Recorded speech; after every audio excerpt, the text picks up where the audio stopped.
The committee will come to order. At the conclusion of opening statements yesterday, the chair called up the No More Solyndras Act, and the discussion draft was open for amendment at any point. So this morning, we'll consider any amendments, and first question I would ask, are there any bipartisan amendments to the discussion draft? Seeing no bipartisan amendments to the discussion draft, are there any amendments to the discussion draft?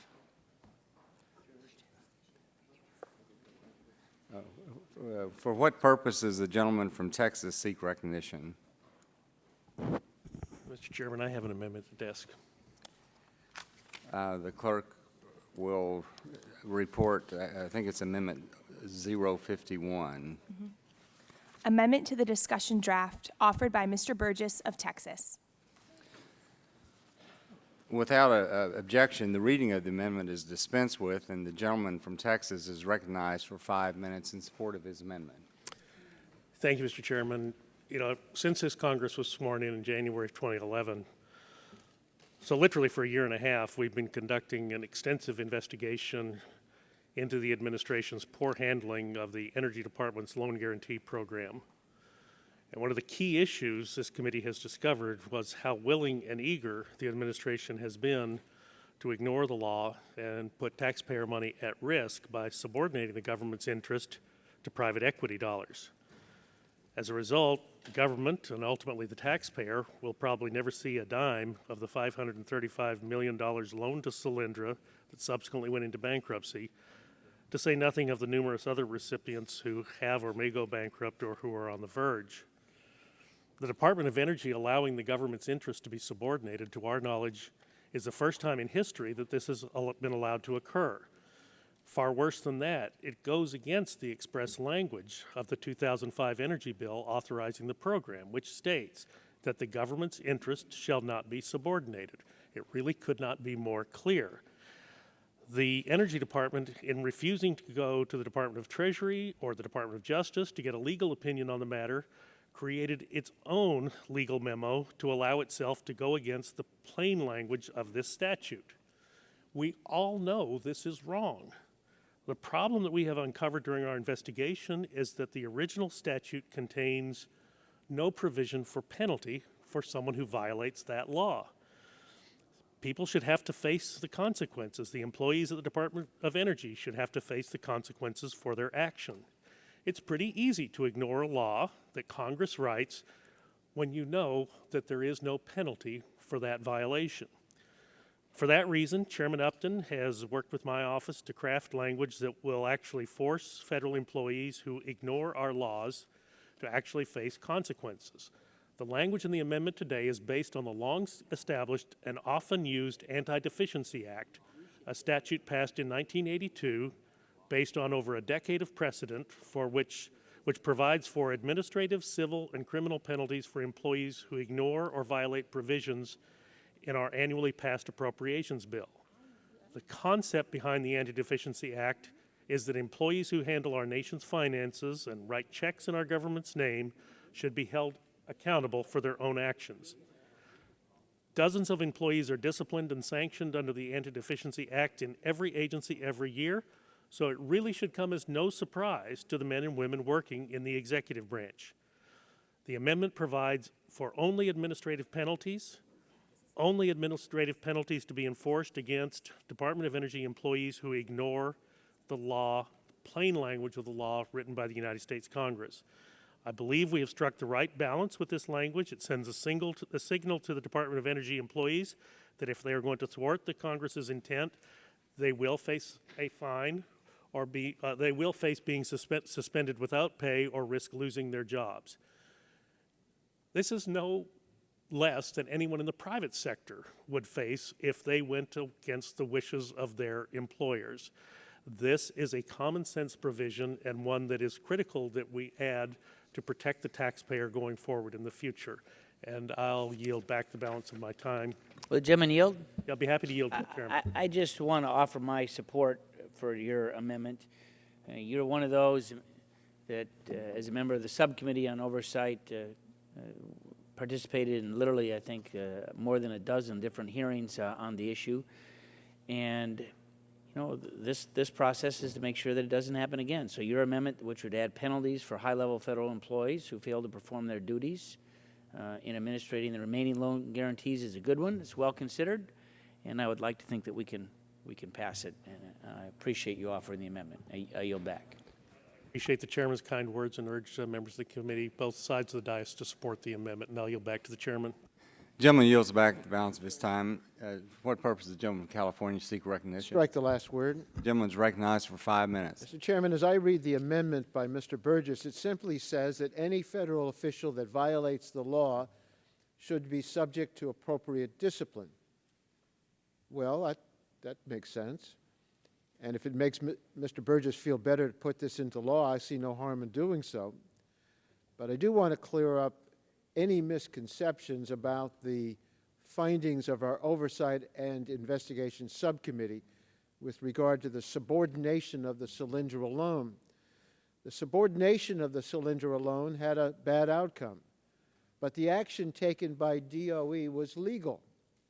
During our oversight hearings on Solyndras, we learned that DOE looked carefully at the text of the Title 17 Loan Guarantee Statute. They concluded that although subordination was not allowed during the origination process for the loan guarantee, it was allowed during restructuring. And at the hearing on this bill, DOE told us why the law makes sense. Sometimes the subordination option is the best way to save a badly performing loan and ultimately save taxpayers money.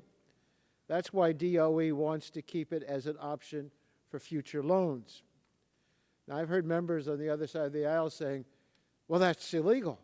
They can't subordinate a loan. Well, that's their reading, that's their interpretation, but it's not the legitimate interpretation of DOE. I presume if DOE reads the law differently than the members of some members of this committee, that officials at DOE are not breaking any law. For example, I've heard members of this committee say it was never the intent of Congress for EPA to regulate carbon emissions. Well, don't for a minute think that argument's going to hold any sway when people at EPA are regulating carbon emissions. It may not have been the intent of members of this committee when they drafted the Clean Air Act, but the wording of the statute as interpreted by the U.S. Supreme Court on a 5-4 decision said that carbon pollution, like any other pollution, has to be regulated if EPA makes a finding that it's harmful to public health and environment. EPA, under President George W. Bush, made that finding. EPA, at the present administration, made the same finding. So they have legally acted under the dictates of the Supreme Court. And I don't know how many times members of this committee can say, we did not want to do that. It doesn't make any difference. The law is ultimately decided by the courts. Now, I just wanted to clarify that. So Mr. Burgess's amendment would not have affected the federal employees who were responsible for the subordination of the Solyndras loan. They acted within the confines of the law. But if it makes people feel better that we want to say that any violation by a federal official of the law should be subject to appropriate discipline, that's fine with me. It's appropriate. Let's make sure that it's not a violation of what Republicans or even some Democrats might think what the law is. It's what the law actually says. And so I join in supporting the amendment, and we'll vote for it. And I yield back to balance. Would the gentleman Oh, yield sure. for a question? Yes. Yes. Is it the distinguished ranking member's position now that regardless of the plain reading of the language of laws that we pass out of this subcommittee or in full committee, that whatever the executive branch interprets them is acceptable? No. That's That is a reasonable interpretation of what you just said. Well, it's your interpretation, perhaps, but it's not a correct one. What I said was that they interpreted at DOE the law to allow them to have a subordination of the loan, but not in the origination period, but later on. I know reclaiming my time just to complete my sentence. I know the gentleman from Texas doesn't believe that's a correct interpretation. Now, if there's an ambiguity of interpretation, I don't think you sanction an employee at the Department of Energy because they didn't accept your interpretation of the law. So I just want to underscore that. And I'll be happy to yield to you further if you want more time. The gentleman's time's expired. Fruitless. Does the gentleman from Texas seek recognition? Gentleman does not seek recognition. The gentleman from California has announced that he will support this amendment. And is there any further discussion on the amendment? If not, Mr. Chairman. for what purpose does the gentleman from Virginia seek recognition? Strike the last word. Gentleman's recognized for 5 minutes. Mr. Chairman, I know I probably shouldn't say anything, but I'm going to. I just can't let it lay. I don't think there's any question that DOE's interpretation is invalid. I know that there's disagreement by some, but here's what I look at. Their actions belie their words and interpretation, Mr. Chairman. Treasury notified them they were questioning whether or not they had legal authority to do this, notwithstanding the fact that there had already been a default. They didn't contact the Justice Department.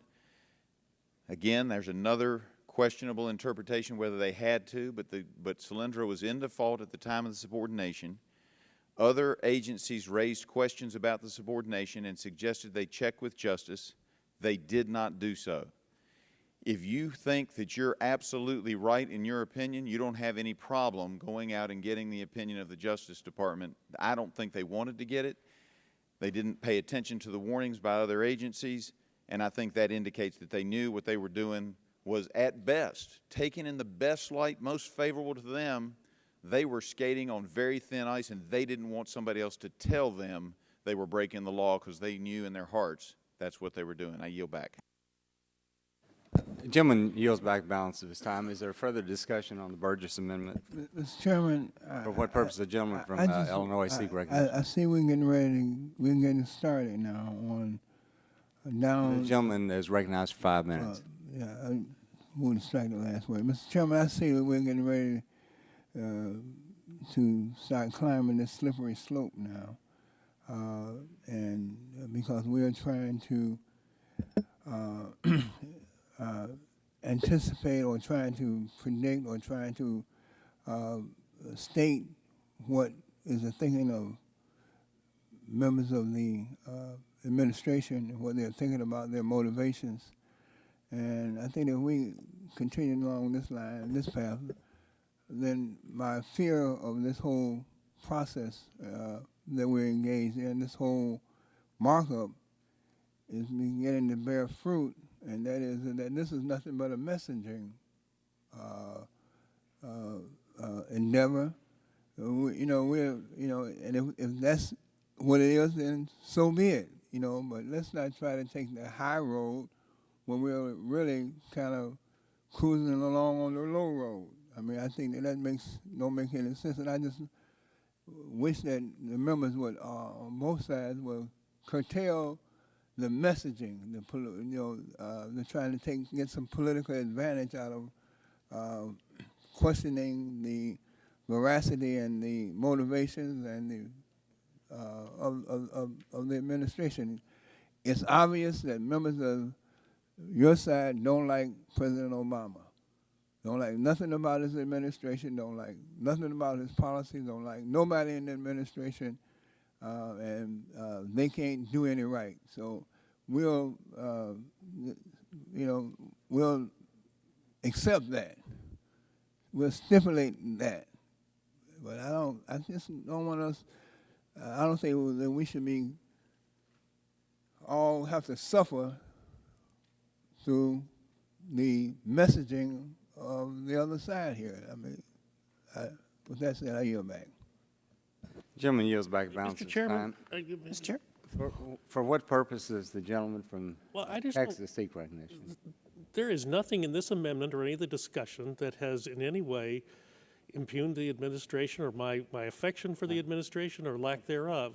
There are many things in the administration that I find admirable, but this is an issue, this is a deficiency that needs to be corrected, and I wanted to correct the gentleman's comments. This member, speaking as an individual, plenty of times I have admiration for what's going on in the administration, but this is not one of them. The gentleman, I'm sorry, has already had his 5 minutes. If he wants to speak, then for what purpose does the gentleman from Colorado seek recognition? Direct the last word, Mr. Chairman. The gentleman is recognized for 5 minutes. Thank you, and I would yield to the gentleman from Texas. Again, I said my piece, and I just take exception to what the gentleman from Illinois said, and I'll yield back to the gentleman from Colorado. Would the gentleman yield? I would yield to the gentleman from California. Yeah, Mr. Chairman, for the record, I'd like to go on the record the fact that I've stated publicly, and I've said in this room and other places, I think Secretary Chu is probably the best man possible for the Energy Department. I think, in fact, I've made the statement that if Secretary Chu can't finally make the Energy Department fulfill their task, that maybe we ought to reconsider even the existence of the department. I think Chu is the right guy at the right time, and I want to make it clear. This comment that there is a blanket opposition to everything this administration does is not reflected in the record. And I want to say that again. I hope to God that both sides are able to allow somebody like a physicist to finally get our energy policy towards energy and not towards politics. So I yield back on that, but I just appreciate the chance to be able to articulate that. And I am sorry the gentleman feels that about it. Thank you, Mr. Chairman. I yield back. Mr. Chairman? Gentleman yields back the balance of the time. For what purpose does the gentleman from Michigan seek recognition? Mr. Chairman, I thank you for your courtesy, and I express Gentleman's my recognized 5 affection and minutes. respect for the author and all other members who are supporting this. But I got a few questions I'd like to ask counsel. Line 12 refers to individuals in the levels 1, 2, 3, 4, and 5 of the executive schedule. The level 1 is secretaries. Level 2 is undersecretaries. What are 3, 4, and 5? Can I have attention to counsel, and would you please answer the question? I don't have the exact statute in front of me for 3, 4, and 5, but I believe they go by varying degrees down to deputy and then 2 levels of director. Okay. Now, they are already, the paragraph, the first paragraph A says that that they shall be subject to appropriate discipline if they violate the provisions of the statute. How does that change the law as it is now? Which law would that be, sir? Well, as I gather it, when a federal official violates the law, he is subject to administrative discipline, including suspension from duty without pay or removal from office. Am I right or wrong on that? They're subject to all of those things now, are they not? Yeah, I believe that is accurate. Okay. Chapter 75 of Title 75. What then does this do in terms of imposing additional disciplines or sanctions upon people enumerated in at line 12? Does it add any new disciplines to them at all? Based on the precedent of the Anti-Deficiency Act, we do believe by including this in here, this reinforces that law, yes. Say that again? Based on the prior precedent of the Anti-Deficiency Act, which also has a separate penalty provision, not just associated with 5 U.S.C. Chapter 75, we are reinforcing the penalty requirements here. How does that change things? They're already subject to all the above, are they not? They are already subject. We are Okay. reinforcing that subject. And as a matter of fact, people at levels 1, 2, 3, I think, and also 4 and 5 serve at the pleasure of the president. These are appointees. political appointments, aren't they? That is correct. So, yeah, how are we changing the law here? I'm just trying to understand. Will the gentleman yield on that point? Well, can I get the answer from the council? And then, of course, I'll yield to my friend. But how does that change existing law? Any? It would not, no. No, it would not. So if we vote this thing through, we are reenacting the laws that now is constituted. Am I right? Similar to the precedent of the Anti-Deficiency Act, which also has a separate penalty administrative actions provision. So there They're is subject to precedent for this. administrative action at this time, are they not? I'm sorry? Aren't they subject to administrative action at this time? They are. Okay. Well, I'm just trying to figure out why we're engaged in this exercise and what it all means. Now I'll yield to my good friend from Texas. Well, the reason we're engaged in this exercise is to clarify congressional intent in this regard, because apparently the Department of Energy did not have that understanding going into this subordination activity that they undertook in clear violation of the language, the very clear language of the 2005 Energy Policy Act. So for that reason, it's the clarification of congressional intent. The next Secretary of Energy will have no question about where their responsibilities lie. I decline to go forward because my time is running out, and I say this with all respect and affection, I've always found it to be unwise to be out reenacting law, because when you do, the courts get it, and they always say, now what in the name of common sense was the Congress doing here? Why did they do this? And so I'm pretty sure that the courts get this, and they're all of a sudden going to say, by golly, the Congress meant something, so they're going to scratch their heads and try and figure out what the Congress meant. So they're going to put a whole lot of new provisions into the law that I don't think we really intend. Will the gentleman yield on that I'm point? sure this makes my good friend from Texas feel good, and that comforts me because I have great affection for him. Well, but I'm still trying to understand what is afoot here. Now I'll be glad to yield to the gentleman from Texas. Well, in the immortal words of Bob Dylan, to live outside the law, you must be honest. This will ensure that future Secretaries of Energy are honest in this regard. I'll yield back. The gentleman's time has expired. Is there further? I might say that I'm quite encouraged on an amendment that we all are going to accept and agree to here. That's only taken us 40 minutes. Okay, if there's no further discussion, the vote will occur on the Burgess Amendment. All those in favor shall signify by saying aye. Aye. All those opposed, no. The ayes have it, and the amendment is agreed to. For what purpose does the gentleman from California seek recognition? Chairman, I have an amendment at the desk, number 723. The clerk will report Amendment 7, what was the number? 723. 723. Amendment to the discussion draft offered by Mr. Waxman of California. The gentleman is now recognized for 5 minutes. I ask unanimous consent the amendment be considered as read. Without objection. Thank you, Mr. Chairman. Before I go into this amendment, I just want to point out this expression of affection for Secretary Chu and the Department of Energy. It does not reflect the votes of Republicans. They voted to cut the budget of the Department of Energy by 80%. They voted to cut half of the chairman's clean energy program. They voted to cut 40% of the, they voted 50 times to cut the Secretary's clean energy programs at DOE. They voted 40 times to deny the science of global warming. And the chairman of the Oversight Subcommittee of the Energy and Commerce Committee called for Secretary Chu's resignation. If that's called affection and love for the Secretary or this administration, they don't need any enemies. Now, I'd like to begin by asking Council a few questions.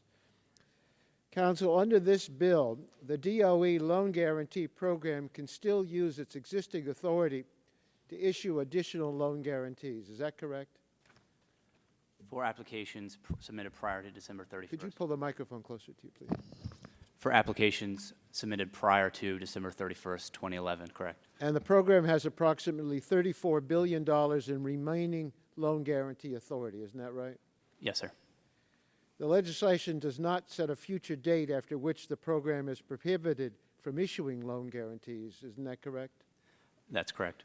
So under this bill, DOE could, for example, issue a new loan guarantee in 2015 or 2020 or 2030, so long as it meets the requirements of this bill. Is that correct? If it was for the pending applications submitted prior to December 31st, 2011, correct? So you emphasize that point. It has to be applications that are in prior to December 2011. Is that right? Correct, and assuming there's no additional appropriations. So this bill prevents DOE from issuing a new loan guarantee to any project that didn't submit its application by December 31, 2011. Is that right? Correct. Okay. Thank you. Mr. Chairman, the American people are entitled to an honest debate about the purpose and effect of this bill, but the Republican rhetoric about what this bill does is completely divorced from the reality of what the bill actually does.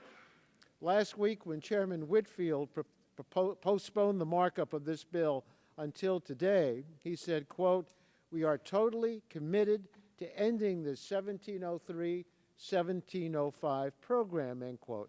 He emphasized that House Republicans intend to terminate the loan guarantee program with this bill. Well, let's be clear. This Republican bill does not terminate the loan guarantee program. It does not end, phase out, or sunset the loan guarantee program. Under this bill, the Department of Energy can use its existing authority to issue $34 billion in new loan guarantees. DOE can issue those loan guarantees tomorrow, next year, or 20 years from now. There's no end date for this program. After lambasting this Bush-era program for more than a year, House Republicans are leaving it in place to issue tens of billions more in loan guarantees. That's a fact. That is what the acting director of this program told us at the legislative hearing, and that's what committee counsel has just told us. Here's what the Republican bill actually does. It arbitrarily picks winners and losers by prohibiting DOE from considering any applications for loan guarantees submitted after December 31, 2011. It creates a winners list of about 50 projects that are eligible for loan guarantees. Everyone else, no matter how groundbreaking or promising their technology, loses. The loan guarantee program is supposed to support innovative technologies. That's the whole point of this program. But under this bill, new breakthrough technologies need not apply. Even the technologies that Republicans claim to support, like coal and nuclear, are abandoned.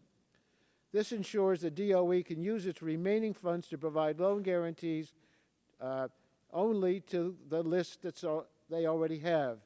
My amendment does not increase or decrease the amount of the loan guarantees that can be awarded under this program.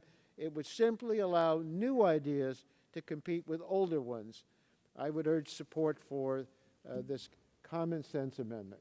Gentleman's time has expired. The chair will recognize himself for 5 minutes in opposition to the gentleman's amendment. I would like to ask a couple questions of council also. Is it true that this legislation does, in effect, terminate 1703 and 1705 programs with the exception of those already in the queue? That is correct. And for what purpose does the gentleman from Illinois seek recognition? To speak up, please. We didn't hear that. Yeah, if you would move the microphone a little bit closer, we'd appreciate it. Okay, so you said that it does terminate those programs, except for those in the queue. Correct. Now, the reason, what was the reason that we allowed those in the queue to stay in the queue and not terminate those? I don't want to opine. Mr. Chairman, point of order. Yes. Council can tell us what the law is. Council can tell us what the bill is. But council is not to give us intent. Intent are for the authors of the bill. Okay, well, I will tell you then the intent. The intent is this. Contracts have already been entered into in many instances in these applications, and there's a strong feeling that, like Yucca Mountain, the federal government could become liable in lawsuits. As you know, at Yucca Mountain, because it was terminated, the government has contracts with 104 nuclear power plants around the country. Because the government could not take possession of that waste, they've been sued by the nuclear power plants, and now those plants have judgments against the federal government about the tune of $14 billion. So we do not want to subject the taxpayers to any more potential liability, and that's why these are remaining in the queue. Now, I might also say that we do have strong philosophical differences about this loan guarantee program. I, for one, do not consider it a success when you either save or you create 1,175 permanent jobs, which is what has happened with this program so far. And when you calculate the amount of money that's already been spent, that adds up to each job that this administration either saved or created cost the taxpayers over $12 million. And when we have a $16 trillion federal debt, and I genuinely believe that this country has made great strides in a technological way, all sorts of inventions and patents have been obtained without federal assistance. But we seem to be moving in this country to a position where we want the federal government involved in everything. And maybe the federal government should be involved in things, but when we are struggling with a debt that provides significant problems to our economy, which puts an additional burden on the young people in this country, on top of our liabilities with Medicaid, Medicare, and Social Security, I don't think that it's good for us to approve of a program that loans to projects that are not commercially viable, and that a lot of the money went to companies like General Electric, Chevron, BP, Google, all of which have capitalizations in excess of $150 billion.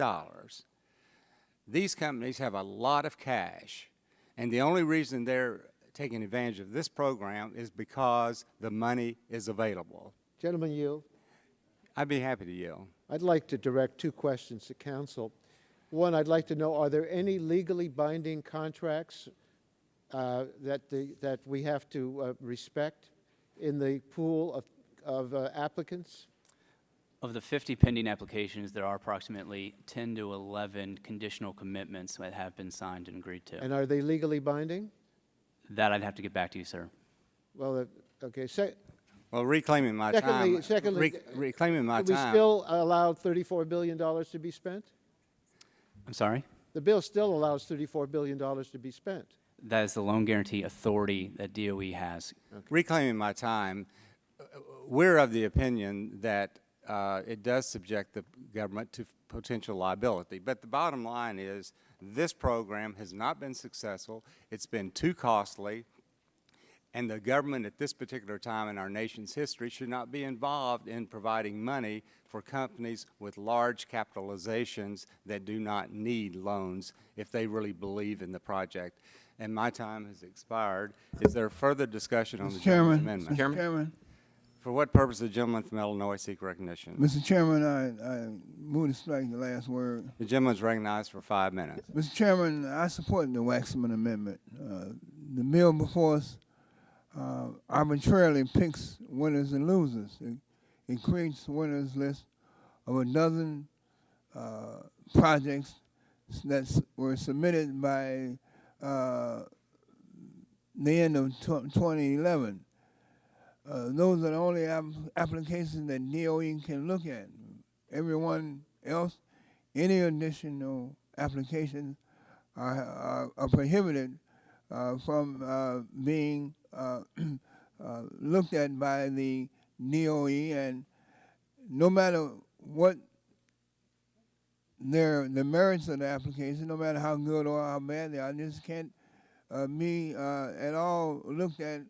And Mr. Chairman, no matter how groundbreaking or how promising any new application, the technology that's involved in any new application, they are arbitrarily kind of, the door is shut on them. They can't be looked at all.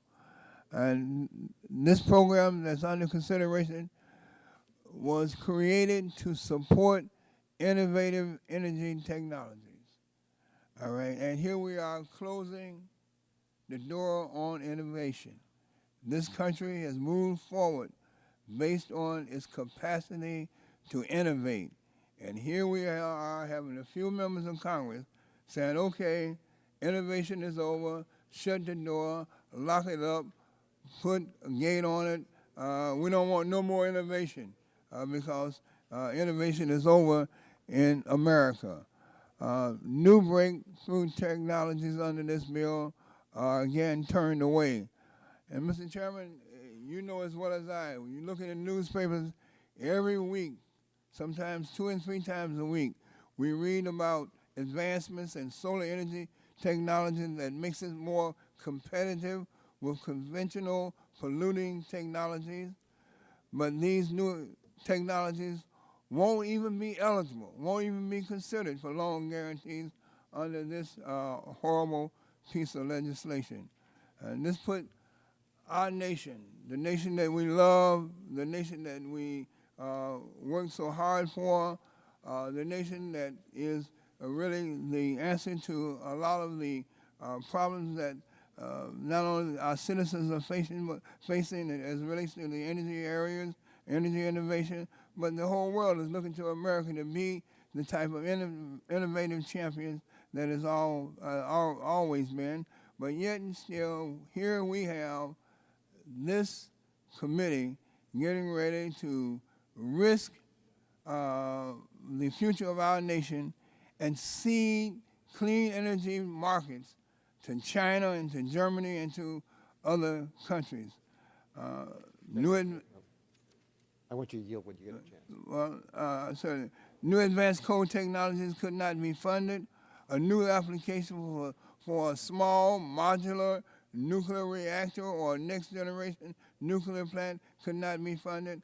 Mr. Chairman, I think that this is a horrible way for us to proceed, and I yield the balance of my time to the ranking member. Thank you very much. You made excellent points, but let me just clarify this.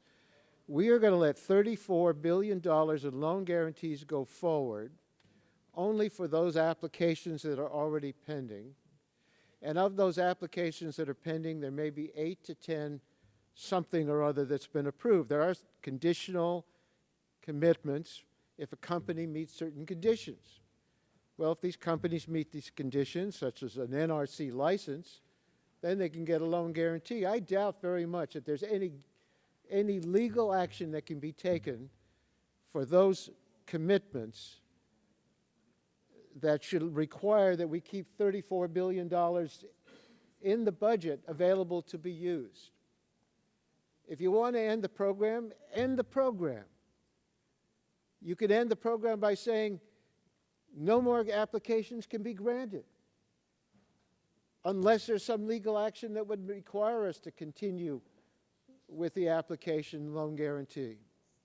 But if you're going to talk about the budget, let me tell you, in Kentucky and all over this country, there's a drought that's killing our farms. You're going to all come to us and ask for aid when the harm is done.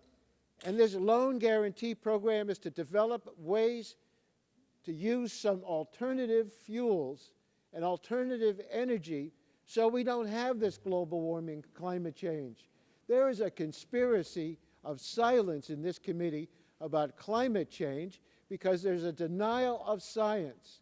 Conspiracy of science, conspiracy of silence about science denial, and you're putting your head in the sand and you're going to ask the rest of us to give you some compensation for all the harm that's done, which we always do.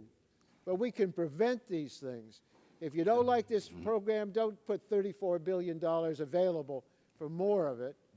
And if you're going to put $34 billion available for more of loan guarantees, make them for loan guarantees that can do some good to get us away from the present dilemma that we're in. Gentleman's time has expired. Does anyone seek further recognition to speak on the gentleman's amendment? For what purpose does a gentleman from Massachusetts seek recognition? I move to strike the last word. Gentleman's recognized for 5 minutes. Thank you. You know, the Republicans have spent months decrying the Solyndra loan guarantee. They've alleged that the Department of Energy failed to predict the risk that Solyndra would go bankrupt. They've alleged that the Department of Energy illegally moved the taxpayers to the back of the line of creditors who would collect if the company went bankrupt. They've even alleged that the Obama administration's funding for renewable energy was motivated by political cronyism and that the funds were used to outsource jobs rather than, as the gentleman from California just said, the goal was to produce energy here in the United States, make it renewable, make it safe, and make it non-polluting so that we weren't worsening the conditions that lead to droughts, lead to icebergs twice the size of Manhattan breaking off of Greenland last week. By the way, we should name that iceberg twice the size of Manhattan Denier Island so that climate deniers will have a place to go to cool off during these summers that are creating droughts here in the United States that are leading farmers to bankruptcy. But I know you don't want to do anything about climate science because you don't believe that it exists as a threat to the people who live in our country. But the Republicans, they seem to limit their interest in the DOE loan guarantee program to renewable loan guarantees while ignoring the reason why the program was created in the first place. And I want to bring you back into the time machine, to this committee, 2:30 a.m., July. The conference committee, the House-Senate Conference Committee is here. It's 2:30 a.m., Sunday morning. The members who were here, House and Senate members, were in a relatively somnambulant condition, as Senator Domenici has an amendment. And he offered the amendment to that energy conference bill that was intended to find some way for the American taxpayers to fund the nuclear power plants that Wall Street found too risky to invest in. And I was sitting right where Mr. Waldron is, and I was looking over at this very interesting development here at 2:30 in the morning. I am a night person, so I actually do my best work at this point in time as the committee was, considering this most important of all amendments. And I made a query as to what, in fact, it was that we were doing at 2:30 in the morning, having been in session for like 12 consecutive hours on such an important program. And Senator Domenici, by the way, the Senate chair for this committee's purposes, okay? So he was very interested in this amendment. As a matter of fact, it was the most animation I had seen in him in the preceding 2 weeks of the conference committee. And it was just a funny time to raise an issue that seemed to be of such intense interest to him. And what it did was it offered an amendment that was intended to find some way for the American taxpayers to fund the nuclear power plants that Wall Street found too risky. So I offered an amendment to strike the Domenici language because I felt that it was only going to result in loan guarantees for the wealthiest companies in America and not for emerging renewable energy companies. And I noted, actually, at 2:30 in the morning, got a little chuckle, although not that many members were still awake, that Adam Smith was spinning in his grave so quickly at that point that he would qualify as a new energy source under the poorly drafted amendment that Senator Domenici had brought here. And the Nuclear Energy Institute heralded this new bill when it was enacted, saying that the nuclear energy industry now had many of the tools necessary to move forward to new nuclear power plant construction in the country. But it wasn't enough for the nuclear industry. Oh, no. The nuclear industry wanted more. In fact, the Nuclear Energy Institute then urged the Department of Energy, the Nuclear Energy Institute urged the Department of Energy to change its regulations so that taxpayers would not have to be first in line to be repaid in the case of default. They argued that private lenders should collect their money before the taxpayers in the event that the company went bankrupt. And the Department of Energy, responding to the Nuclear Energy Institute, adopted that approach. The Nuclear Energy Institute. And what are they looking for here? They're looking for funding and loan guarantees for the United States Enrichment Corporation for 2 nuclear power plants down in Georgia that are already 7 months and $1 billion over what their budget is. Do we hear one word from them? No. they take a program created for the Nuclear Energy Institute with the conditions in that rules and regulations that were pretty much drafted by them, and now they're blaming the solar industry and exempting an industry that hasn't successfully actually built a new nuclear power plant in 25 years. And the one that they are giving the loan guarantees to are bankrupt, and the United States Enrichment Corporation is now nearing penny stock status, but that's not stopping, under their legislation, the loan guarantees, the funding for that. Gentleman's time has expired. Anyone seek, for what purpose the gentleman from Texas seek recognition? Strike the last word. Gentleman's recognized for 5 minutes. Mr. Chairman, my intention is not to speak very much today because I know that the subcommittee wants to move the bill, and as it should. But I was here at 2:30 in the morning. In fact, I was chairing the conference committee, and I would like the gentleman to acknowledge that, A, we really had an open, transparent conference committee. The gentleman was a full participant, was allowed to offer amendments, was allowed to speak, was allowed to succeed, and did on several occasions. And so it was not some dark of the night. Yes, it was. No, it was. We were trying to get the bill done before we adjourned, and the gentleman at the end of or who's not at the end of the podium but was, Mr. Dingell, was one of the, he at the time the ranking member, and he and I, and Mr. Domenici and Senator Bingaman, openly set the agenda and made sure everybody had opportunities to participate. And that particular amendment had been vetted and briefed, and it did pass, and there have been some loans made, and every indication is the loans that have been made under the nuclear program are going to be repaid and have brought confidence in the market so that perhaps there will not have to be any additional loans in the future. So, you know, you can disagree or agree on the overall content of this bill. I happen to think that No More Solyndras on balance is a good bill, but don't compare an open, transparent conference in which every member on both sides of the aisle in both bodies were full participants, and which on a bipartisan basis passed both bodies, and which the President signed, and which is still the basic energy policy of the land, that somehow there was something nefarious about that. The gentleman knows there was not.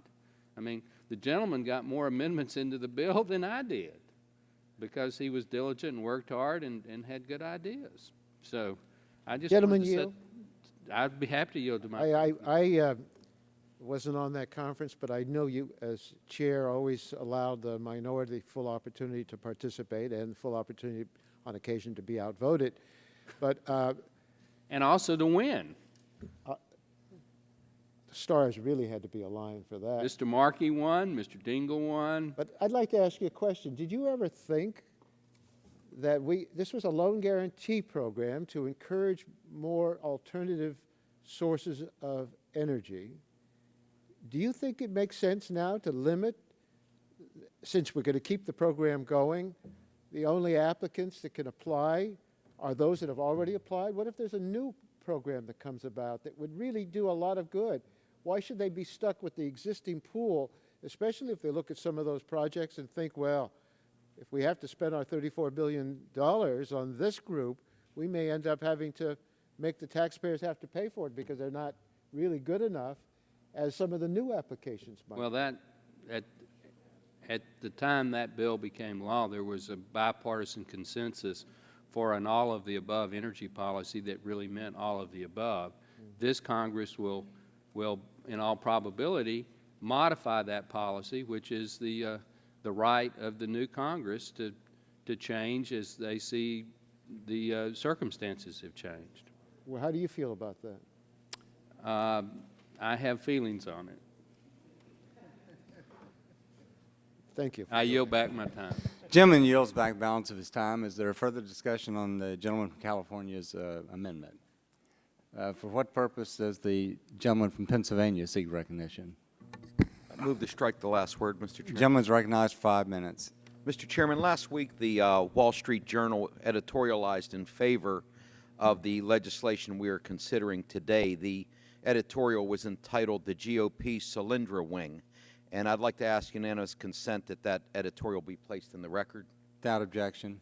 The Journal's editorial board is in favor of this bill, but it's pretty apparent to me that they are mistaken about what this legislation would actually do if enacted. The Journal's editorial says that a litmus test for the Republicans should be eliminating the loan guarantee program. The editorial goes on to say that the No More Solyndras Act will, quote, defund the Energy Department loan guarantee program, unquote. Well, the Journal is simply wrong about what this legislation would do. If you want to terminate, end, defund, or eliminate the loan guarantee program, then this bill's not for you.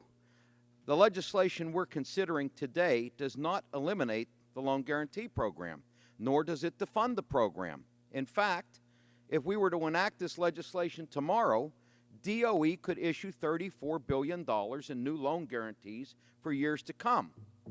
But I would also tell you, if you want to invest in clean energy to enhance our international competitiveness and address the challenges of energy security and climate change, this bill's not for you either. The bill allows DOE to award loan guarantees in 2020, for instance, but it only allows DOE to pick from a static list of applicants who submitted applications prior to the end of 2011. This simply doesn't make any sense. The whole point of the program is to spur innovation, not to pick winners and losers now for years and years to come. I support the Waxman Amendment. This bill will allow the $34 billion in loan guarantees to be issued in the coming years, but colleagues, let's make sure that the best ideas in clean energy can compete for those guarantees. And with that, I'll yield back, unless someone wants my time. I will yield to the gentlelady from California. Thank you, Mr. Chairman. Thank my colleague for yielding, and I also want to associate myself with his remarks and in support of Mr. Waxman's amendment. I think we should be honest with the American people about what this bill does and does not do.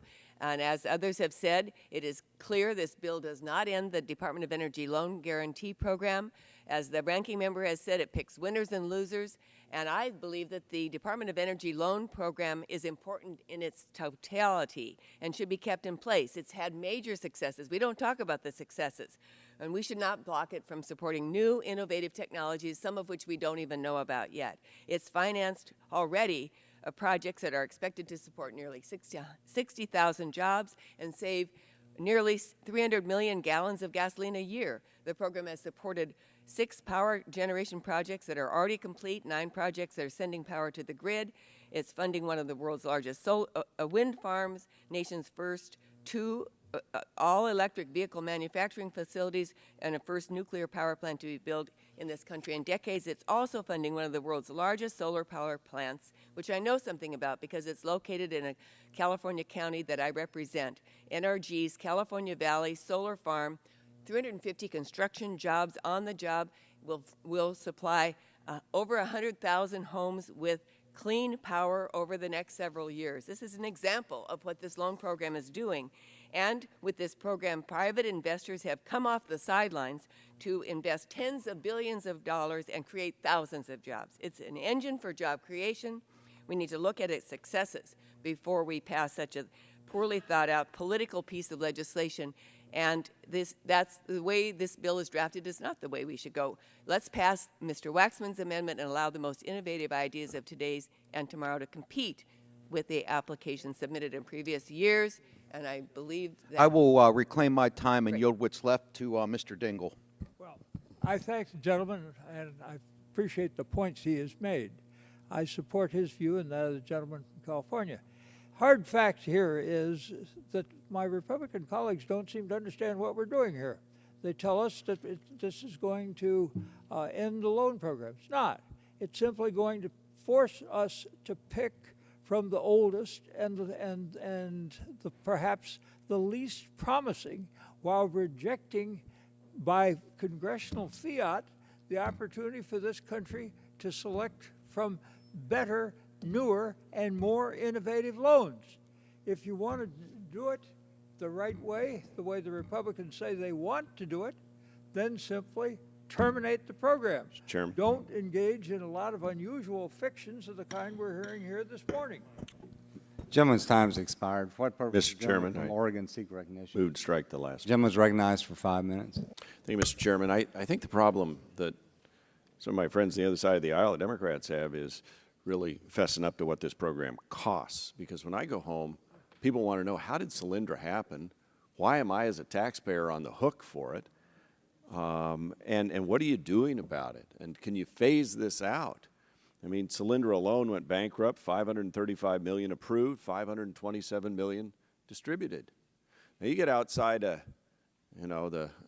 26 square miles of the Beltway here, that's a lot of money to real people out in the real world. Now, I know my dear friends from California who lecture us repeatedly think they've got the solution on the liberal left of the Democrat Party on these issues because they've done so well in their state.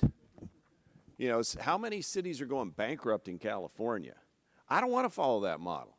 So what we're trying to do is be responsible here and do a phase down. I mean, part of the issue is this law got shoved through as part of the president's so-called stimulus, as I recall, and Recovery Act. How's that working out? We should be at 5.5% unemployment, 6%. That's what taxpayers were promised. Instead, they get all these bills, and we're into our 5th year now of trillion-dollar deficits added on. You don't get it both ways. You're going broke, and you're taking the country with you, and we're trying to put some brakes on this and bring some business principles to it. Beacon Power went bankrupt, $43 million approved, $39 million distributed. Solyndra, I mentioned, $535 million approved, $527 gone. Nevada Geothermal, substantial debts, no positive cash flow, and $98.9 million pending out there. First Wind, withdrawn IPO, substantial debt, $117 million on the line. Abound Solar, $400 million approved, $68 million distributed. Oh, they went bankrupt, that's right. Now, I actually believe in renewable energy. We got a lot of it in Oregon, a lot of it in my district, a lot of wind power. In fact, a lot of the wind turbines spinning in my district are sending power down to you all in California, and we appreciate the revenue you're sending up to us. But the program's only saved or created 1,175 permanent jobs. With $15.1 billion awarded, you go home and explain why we're borrowing money at record rates to subsidize permanent jobs at $12,850,000 each. I was a small business owner for 2 decades. My wife built our business. I didn't see the government standing at the base of the tower in a foot of snow, and over the course of 2 nights, we had to replace the transmission line out there. And I'll tell you what, I didn't have any government program here to bail me out. It was our home, our savings. We put on the line, we risked it all. And I think there is a role for government and research. There is a role for some of these programs, but this one just has spun out of control. And the taxpayers are saying, how are you guys letting this happen when you're borrowing 40 cents on every dollar back there and sending the bill to the next generation? So you got to do something better than that. Now, my gosh, to hear the rhetoric out of my friends on the other side, you'd think we didn't care about innovation and technology. I chair the Committee on Communications and Technology. Gentlemen, yield. No, I won't yield. I've been to the Silicon Valley. I've been to our higher education institutions. I'm a big advocate for research and development. We actually passed, Republicans are the ones who have passed Spectrum out into auction.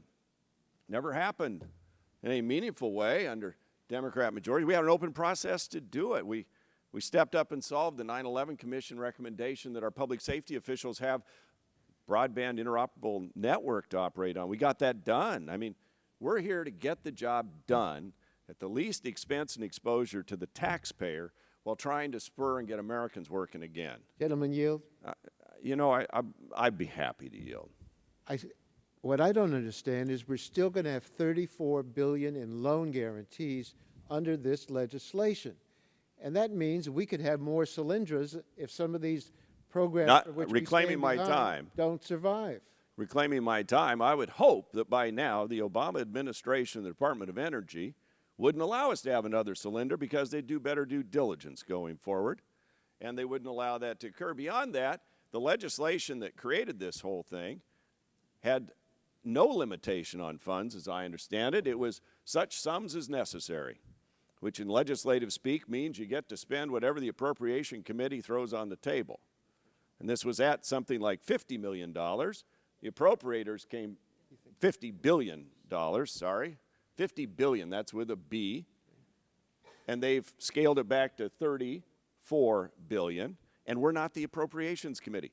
Perhaps if this had been crafted differently going in, you'd have an authorization limitation on here to begin with. But we don't. My time's expired. Gentleman's time's expired. Does anyone seek, for what purposes, the gentleman from Maryland seek recognition? To strike the last. Gentleman's recognized for 5 minutes. I think that our colleagues on the other side have basically gotten themselves tangled up because nobody wants more Solyndras, but we don't want to throw the baby out with the bathwater. This is a good program, the loan guarantee program. We had testimony, very powerful testimony, about how you can leverage new technologies through this program, what it represents as a strong public-private partnership. And I think even our Republican colleagues who put this forward understand that, and they don't want to throw the baby out with the bathwater. They don't want to throw the whole program out. So they've put this $34 billion authorization. They've maintained that. But then they're getting tangled up in their message machine, which is telling they've got to show that they're stopping this thing on the other hand. So they put this arbitrary limit in terms of those particular programs and projects that can be considered, and there's no common sense to that. The position that's being put forward over on the other side doesn't have any internal integrity. It doesn't make sense. And I think that is the purpose of Congressman Waxman's proposal, which is to eliminate this kind of logical discrepancy that is currently within the bill. And for that reason, it makes a lot of sense, and I support it. I also want to try to nip in the bud a narrative that's gained traction here on the other side, and that is this notion that because the program at different times has offered some guarantees for some highly capitalized companies to support some of these emerging projects, that therefore that there's something wrong with that, and that there was a reference made to Google and GE and some other large companies. But we had a witness who testified that the reason for that is these large companies would otherwise have no interest in pursuing a particular emerging technology. They've got a lot of big fish to pursue. And so what you're doing if you offer this guarantee is you're giving them the incentive to step in and actually over the long term put their muscle behind it. So how smart is that? The program is actually leveraging out of the private sector from actors who have the capacity to do it, further support for some of these emerging technologies. So you've got a multi-dimensional way of advancing these technologies that otherwise might not get the support and the development that they need to be breakthrough technologies. So I don't think that that's a fair line of attack on the program. I think, frankly, it supports the wisdom of the program and its ability to leverage that kind of support out of the private sector. And with that, I'd yield back. I'd yield to my colleague from Illinois. Mr. Chairman, I'm just so glad that this bill will never see reaching the president's desk. I think that this bill is not going anywhere. It might pass this subcommittee, it might pass the House, but it ain't going anywhere. And I believe that the Waxman Amendment attempts to cure some significant defects in just the whole thought pattern that went into this bill. And Mr. Chairman, I'm troubled here because as I sit back and I think about the young people today in America, the young students in universities and colleges all across this nation, and I just am very troubled by the message that this bill sends to them. You know, why don't we just close down all the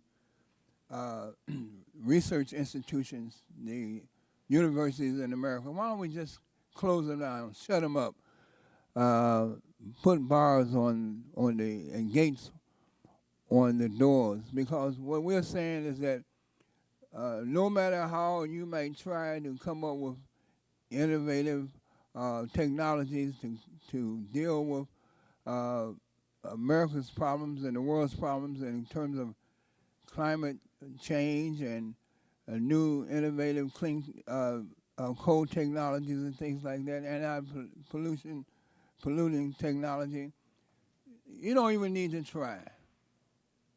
You don't even need to attempt. Stop doing what you're doing. Your new ideas will not be considered by this country and by this nation. So why don't you just close up, lock the door, go home, and just, just commiserate in your misery. Mr. Chairman, I think we're sending the wrong messages to the young innovators of the future with this bill. Gentleman's time's expired. If there's no further discussion, the vote would occur on the Waxman amendment. All those in favor shall signify by saying aye. Aye. All those opposed, no. No. In the opinion of the chair, the noes have it. Roll call vote. The gentleman requests a roll call vote. The clerk will call the roll. Mr. Sullivan? No. Mr. Sullivan votes no. Mr. Shimkus? Mr. Walden? No. Mr. Walden votes no. Mr. Terry? Mr. Burgess? No. Mr. Burgess votes no. Mr. Bilbray? Mr. Scalise? No. Mr. Scalise votes no. Mrs. McMorris Rogers? Mr. Olson? No. Mr. Olson votes no. Mr. McKinley? No. Mr. McKinley votes no. Mr. Gardner? Mr. Gardner votes no. Mr. Pompeo? Mr. Pompeo votes no. Mr. Griffith? Mr. Griffith votes no. Mr. Barton? Mr. Barton votes aye. Mr. Upton? No. Mr. Upton votes no. Mr. Rush? Aye. Mr. Rush votes aye. Ms. Castor? Mr. Sarbanes? Aye. Mr. Sarbanes votes aye. Mr. Dingle? Mr. Dingle votes aye. Mr. Markey? Mr. Markey votes aye. Mr. Engel? Mr. Green? Aye. Mr. Green votes aye. Mrs. Capps? Aye. Mrs. Capps votes aye. Mr. Doyle? Yes. Mr. Doyle votes aye. Mr. Gonzalez? Aye. Mr. Gonzalez votes aye. Mr. Waxman? Aye. Mr. Waxman votes aye. Chairman Whitfield? No. Chairman Whitfield votes no. Does anyone, how is Ms. McMorris Rogers? Is she recorded? Mrs. McMorris Rogers is not recorded. Mrs. McMorris Rogers votes no. Are there any, is it, for what purpose, the gentleman from New York? Mr. Engel is not recorded. Vote aye, please. Mr. Engel votes aye.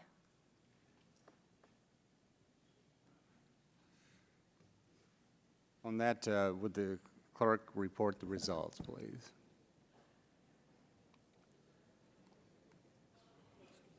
Oh, the gentleman from Illinois. Mr. Shimkus is not recorded. Waxman.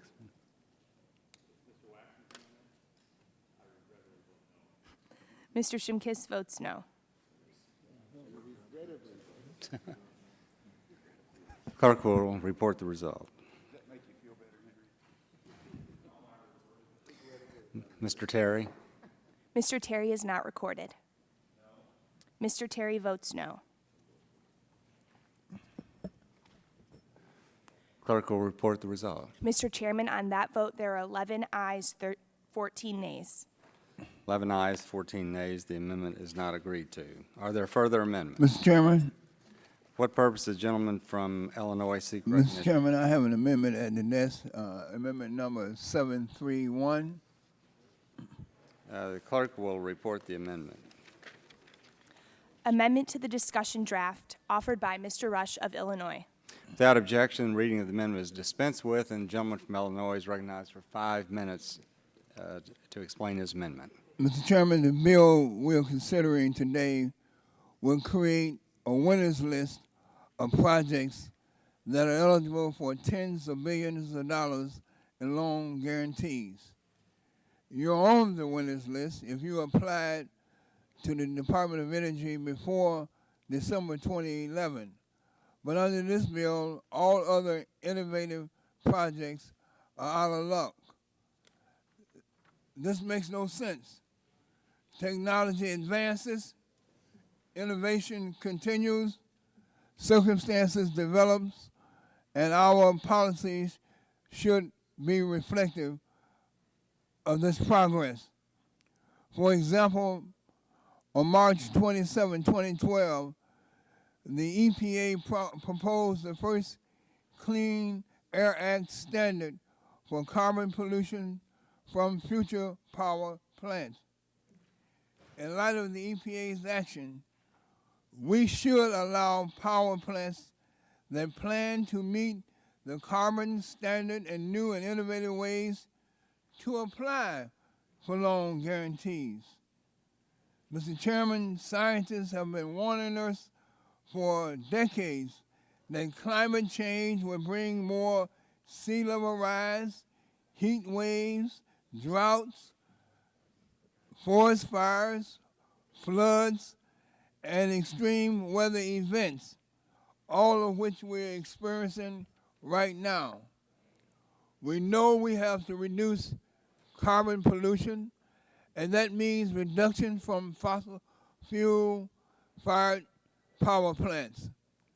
So we must learn how to use coal and natural gas cleanly. Mr. Chairman, there are 6 large-scale projects to install carbon capture and storage technologies in power plants currently planned or under construction in this nation. And that is a good start. But we're going to have to do more to assure clean energy's future. And we can't afford to take any of the tools that we have or will have off the table, much less these loan guarantees, which have been a very effective tool for developing and deploying advanced energy technologies. My amendment is a simple amendment, Mr. Chairman. It provides that the ban on loan guarantees after December 31st, 2011 does not apply to projects that employ innovative technologies to meet the EPA's carbon pollution standards for power plants issued under the Clean Air Act. Some of my colleagues across the aisle seem to think that coal can't be clean, that it isn't even worth investing in clean coal, and that the only way to protect the coal industry is to deny that climate change is real and to block all action to reduce carbon pollution.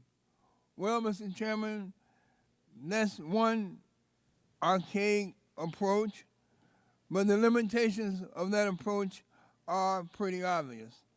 At some point, reality overtakes ideology, and then we're stuck with pollution and outdated coal technology. Mr. Chairman, we need a can-do attitude in this committee and in this nation and in the coal industry.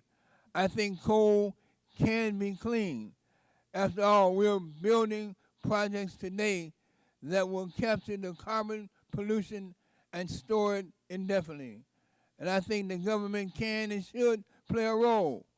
We have nuclear power today because of tremendous past and ongoing federal financial support. Federal support has been critical in bringing down the cost of solar and wind to where wind is cost competitive today as we speak.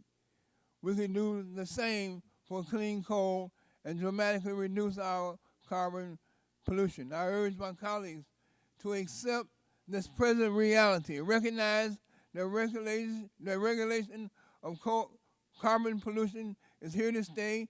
Stand up for the innovative coal technology that's coming online and help ensure a future for American coal miners. Mr. Chairman, I urge all my colleagues to support this very brilliant amendment of mine. Chair recognizes himself for 5 minutes in opposition to the gentleman's amendment.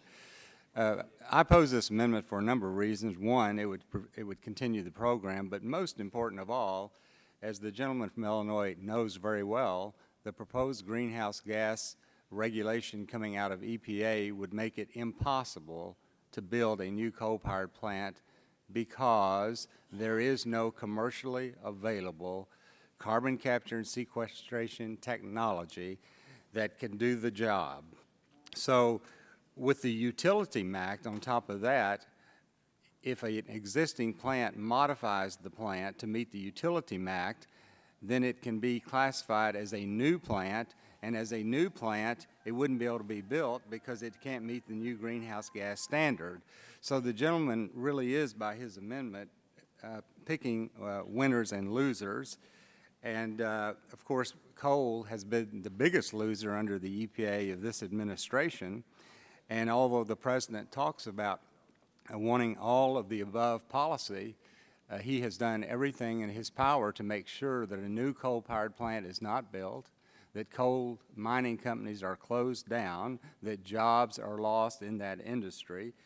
And so for those reasons, I would respectfully oppose the gentleman's amendment and yield back the balance of my time. For what purpose does the gentleman from California seek recognition? Strike the last word. The gentleman's recognized for 5 minutes. Well, I've listened to your arguments, and they don't hold up, in my opinion. You say, first of all, this amendment by Mr. Rush would continue the program. The underlying bill continues the program. We're not ending this program. What we're saying is that the funds, $34 billion in loan guarantees, can't be used for anything after the end of 2011. Well, what we're saying in my amendment is let everything come in and compete, and that was rejected. Mr. Rush is saying, okay, if you're not going to let everything come in to compete, at least if somebody has an idea on how to capture the carbon from power plants, they ought to be able to get loan guarantees. And your argument against that is it's not technologically, currently there's no technology for it. But that's the reason to have a loan guarantee program, to develop the technology to do this. So the chairman of our committee, Mr. Upton, authored a bill in the last Congress, along with our former colleague, Representative Boucher, that would have put a fee on utilities. And that fee would then go to help pay for the research for this technology. I suggested to Mr. Upton that we at least pass that bill. At least let's do something about coal. Coal is ubiquitous, not only in this country but around the world. Coal is low priced. And if we can continue to use coal in a way that does not add carbon to the atmosphere and cause climate change and global warming, what an enormous advance that would be. But if we deny loan guarantees to develop this technology, if we deny the idea of a fee to be paid by utility users to help develop this technology, the logical conclusion is that we're not going to develop this technology unless somebody's going to put all their money into research and development. Now, there are some projects around where people are working on it, but it's not going to happen unless the federal government makes it viable, because it's not viable at the present time. I hear a lot of talk about war on coal. Well, who has a war on coal? You want to defend coal so eventually it can't be used? because let's recognize that carbon pollution controls are not going away. The Supreme Court has ruled that EPA has authority to regulate carbon pollution. EPA has exercised its authority, and the D.C. Circuit Court of Appeals resoundingly upheld EPA's action. So carbon pollution controls are inevitable. That is because even though people here deny it, they don't believe in the science, they tell us, but climate change is real and the costs of ignoring it are enormous. Day in and day out, Americans across this country are suffering from increasingly frequent and intense heat waves and droughts. We're losing lives, power supplies, a lot of money due to increasingly frequent and intense storms. More and more communities are flooded, burned, or facing major infrastructure costs due to accelerating sea level rise. So rather than say we're eventually going to find that coal can't be used, let us develop a way to use coal. That seems to be the logical conclusion we ought to reach. And the Rush Amendment provides this one narrow exception of projects that can be reviewed and can compete with all the number that are already sitting there as of 2011 to be viewed as possible loan guarantee candidates. I would say that if the representatives from the coal areas don't vote for this amendment, they're trying to protect the status quo, and that status quo is not going to continue. And I would hope they would rethink that position and support this amendment and yield back to my time. Gentleman yields back balance of his time. If there's no further discussion on the Rush Amendment, the gentleman from, for what purpose is the gentleman from Illinois seek recognition? To speak against the amendment. The gentleman's recognized for 5 minutes. Thank you, Mr. Chairman, and I appreciate my friends on the left newfound devotion to coal and low-cost power. And we did have this debate in the cap and trade debate, and what eventually public policy was, we didn't want to increase the cost of energy to poor regular Americans and manufacturing in this country. In the argument, it speaks that we do nothing for clean coal technology, where just in the 2012 appropriation, R&D, and which is really the place we need to go on, if we're forced to go to carbon capture and sequestration. Of course, as the ranking member knows, I'm skeptical even that that'll happen or whether we should do that. But if we are eventually forced by this administration's war on coal and the support by the Supreme Court, then we have $1 billion already in Future Gen 2.0, which portions of it in central Illinois, which we're spending $1 billion right now for, and that's in retrofitting a power plant that's decommissioned and also testing the wells for long-term geological storage of carbon dioxide. We also have $368.4 million in clean coal technology and the Clean Coal Power Initiative. So this Congress's position on research and development on clean coal technology, if we are eventually forced to move in that direction, is not really disputed. I do appreciate my colleagues' strong devotion and support for coal, since it is a major generator of electricity in this country and is one thing that helps continue to make this country great, and we appreciate their support for that, and we look forward to that in the future.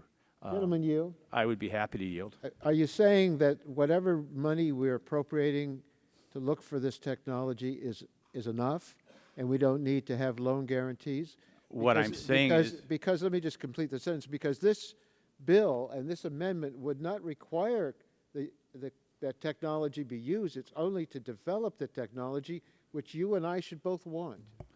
And reclaiming my time, what I'm saying is on this side, we believe that the $1 billion in Future Gen 2.0 and the $369 million in clean coal technology and clean coal power initiative is a is a good investment of taxpayer funds to ensure that coal can be used for future generations. So I think, you know, this bill, as you know, is based upon, we believe, a fraudulent application of the loan guarantee program. It's besmirched the program. The Solyndra thing and subordination has really cost a pale on whether that's the government role at all. And so that's why I support the bill. But we always encourage our friends on the other side to speak highly and strongly about the need for coal and electricity generation and low-cost power. And we look forward to further affirmations of support in the future. And I yield back. Gentleman yields back balance this time. What purpose does the gentleman from Pennsylvania seek recognition? Strike the last word. Gentleman's recognized for 5 minutes. Thank you, Mr. Chair. And I would just say to my friend that the cap-and-trade bill was coal's best chance ever to $10 billion in the bill for CCS, matched by a private sector contribution. That was a real opportunity for those of us that wanted to support coal, and unfortunately it didn't become law. I need some clarification from Mr. Rush because I want to support his amendment, but I'm confused about the wording. It says that power plants, but only if such plants comply with applicable new source performance standards for greenhouse gases.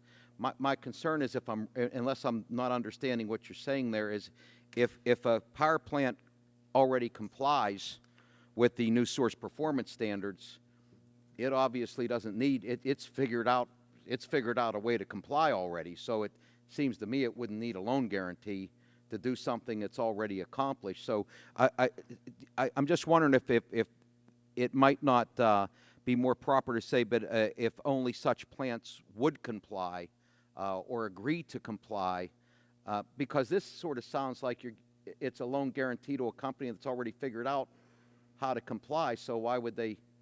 Unless I'm misunderstanding it. So I'm just asking for some clarification from the gentleman. Will the gentleman yield? Yes, I will. I think the gentleman is correct. And Mr. Chairman, I want to really clarify something about the amendment. And my goal is to ensure that if you want to build a new power plant and your new power plant will comply with EPA's carbon pollution standards, you will be eligible for a loan guarantee. And Mr. Chairman, if there's any confusion about the matter, I would ask unanimous consent that the word "will comply" be inserted, and so that my intentions would be absolutely clear about this. So the gentleman's asking unanimous consent to change his amendment so that in the second line of the amendment, it would say, but only if such plants will comply. Is that correct? That's correct, Mr. Chairman. The gentleman seeks unanimous consent to change without objection. It's agreed to that you can change it. So. Reclaiming my time, Mr. Rush, thank you very much, and I'm happy to support the amendment now. Does the gentleman yield back balance of his time? Gentleman yields back balance of his time. If there's no further discussion, the vote would occur on the amendment as changed by the unanimous consent agreement. All those in favor would signify by saying aye. Mr. Chairman, for what purpose the gentleman from... I ask for a roll call vote. Well, we haven't... Gentlemen, the clerk will call the roll. Mr. Sullivan. Mr. Shimkus. No. Mr. Shimkus votes no. Mr. Walden. Mr. Walden votes no. Mr. Terry. Mr. Terry votes no. Mr. Burgess. Mr. Burgess votes no. Mr. Bilbray. Mr. Scalise. Mr. Scalise votes no. Mrs. McMorris Rogers. Mr. Olson. Mr. Olson votes no. Mr. McKinley. Mr. McKinley votes no. Mr. Gardner. Mr. Gardner votes no. Mr. Pompeo. Mr. Pompeo votes no. Mr. Griffith. Mr. Griffith votes no. Mr. Barton. Mr. Barton votes no. Mr. Upton. Mr. Upton votes no. Mr. Rush. Rush votes aye. Mr. Rush votes aye. Ms. Castor? Mr. Sarbanes? Mr. Sarbanes votes aye. Mr. Dingle?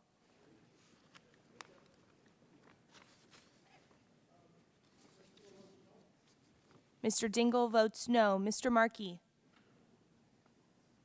Mr. Engel? Mr. Engel votes aye. Mr. Green? Mr. Green votes aye. Mrs. Capps? Mrs. Capps votes aye. Mr. Doyle? Mr. Doyle votes aye. Mr. Gonzalez? Mr. Gonzalez votes aye. Mr. Waxman? Mr. Waxman votes aye. Chairman Whitfield? No. Chairman Whitfield votes no. Have all members had a chance to record their vote? Mr. Bilbray? Mr. Bilbray is not recorded. Mr. Bilbray votes no. Ms. McRogers? Mrs. McMorris-Rogers votes no. Mr. Sullivan? No. Mr. Sullivan votes no. Mr. Green? Oh, Mr. Markey?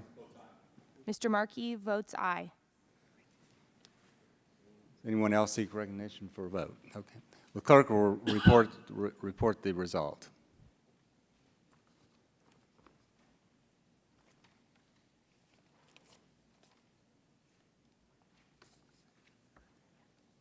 Mr. Chairman, on that vote, there were 9 ayes, 17 nays. The amendment is not agreed to. Are there further amendments to the, for what purpose the gentleman from Texas seek? I have an amendment to desk. Clerk will report the amendment.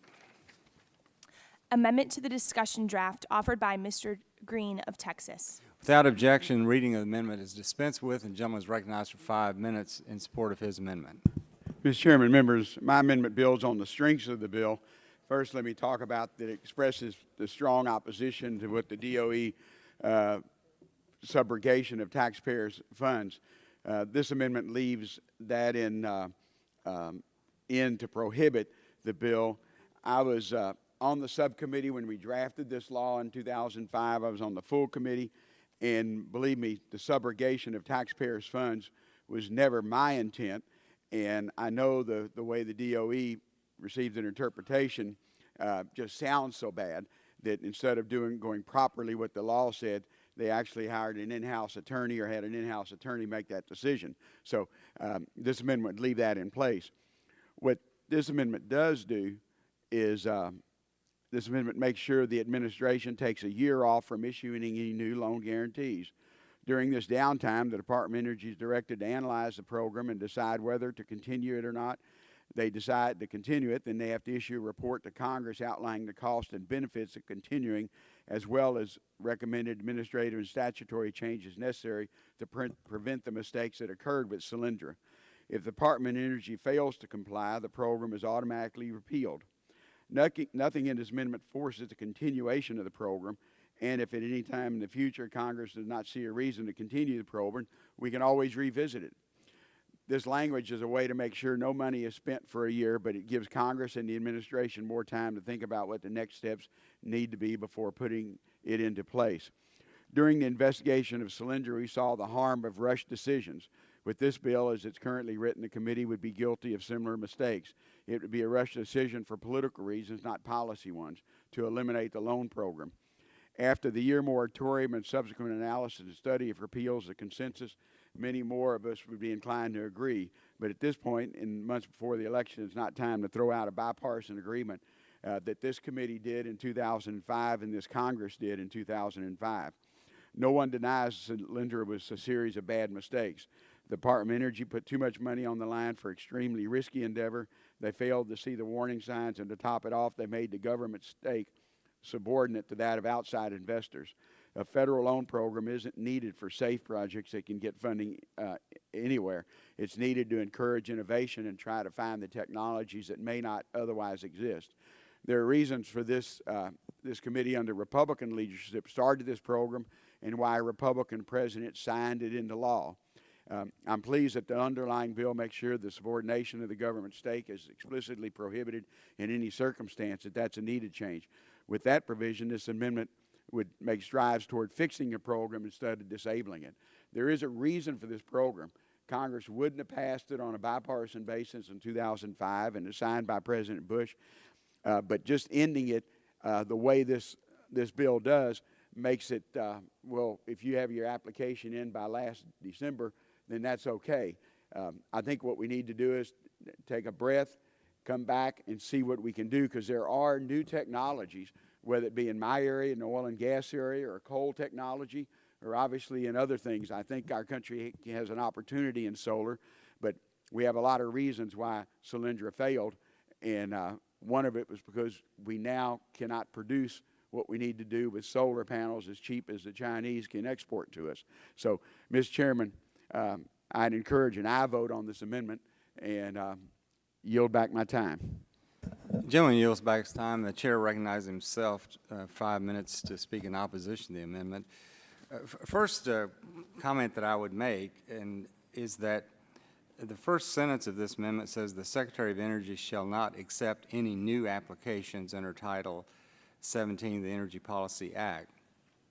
Now, you go on and read that second part of that sentence, but one interpretation of this would be that your amendment would also continue to allow those applications that are in queue to be considered. Was that your intent, or is that your intent, Mr. Green? No, Mr. Chairman, my intent by this amendment to their overall bill would be for the Department of Energy to take a breather. I'm sure they can accept the application, but they would not take any further action. They wouldn't take any further action, because I think after what we've seen with Solyndra and some other cases, we need to look back and say, okay, what can Department of Energy do better? Because there has been a significant amount of taxpayer money lost. But we would still have this opportunity to end this program if Department of Energy doesn't come back to us in a year and come back to Congress. So we would have no more Solyndras, as the bill said, but we would still be able to safeguard innovation in the technologies that we really want. And again, it's been a bipartisan basis for 7 years. And I was proud in 2005 that we got 77 Democrats to vote for this energy bill in 2005 on the floor of the House. The chair will reclaim his time. I'm going to continue to oppose the gentleman's amendment. First of all, I'm so opposed to this entire program, as I've said before, the fact that we have this $16 trillion federal debt, the fact that these programs are going to not commercially viable projects, risky projects, which I understand. Major capitalized corporations are receiving the funds. Many of the entities have gone bankrupt, and I might say Congress has reviewed the Title 17 program. The GAO has reviewed this program. The Inspector General of the Treasury has reviewed the program. The White House own hired consultant has reviewed the program. And now we're asking the Secretary of Energy to review the program. And although some people may agree, the Secretary of Energy's personnel came to Congress and testified that they would even subrogate taxpayers in the future if circumstances that they felt that that was the correct thing to do. So I'm also very much opposed to the subrogation issue. The taxpayers should not be subrogated to private venture capitalists. And then my real objection is, once again, in the economic times that we are going through with the debt that we have, for the federal government to be providing venture capital is something that I simply cannot support. And this amendment that the gentleman from Texas has offered allows the Department of Energy to decide if the program should be continued or not. The only way it would be repealed is if the report had not been received by Congress by the deadline described in paragraph 2 by December 31st, 2013. So here we are, the Congress is saying, after all this controversy, you, the Department of Energy, will make the decision of whether or not the program will be continued. And that's the purpose of our act. Some people are saying, well, you're not stopping the program. We intend to terminate the program with the exception of those applications that have already been filed. So with that, I would respectfully oppose the gentleman's amendment and would urge our side of the aisle to not support the amendment. Mr. Chairman, would you yield just for a minute to me with your time left? I'd be happy to yield. First of all, I agree with you. This amendment does not touch the language of the bill for subrogation.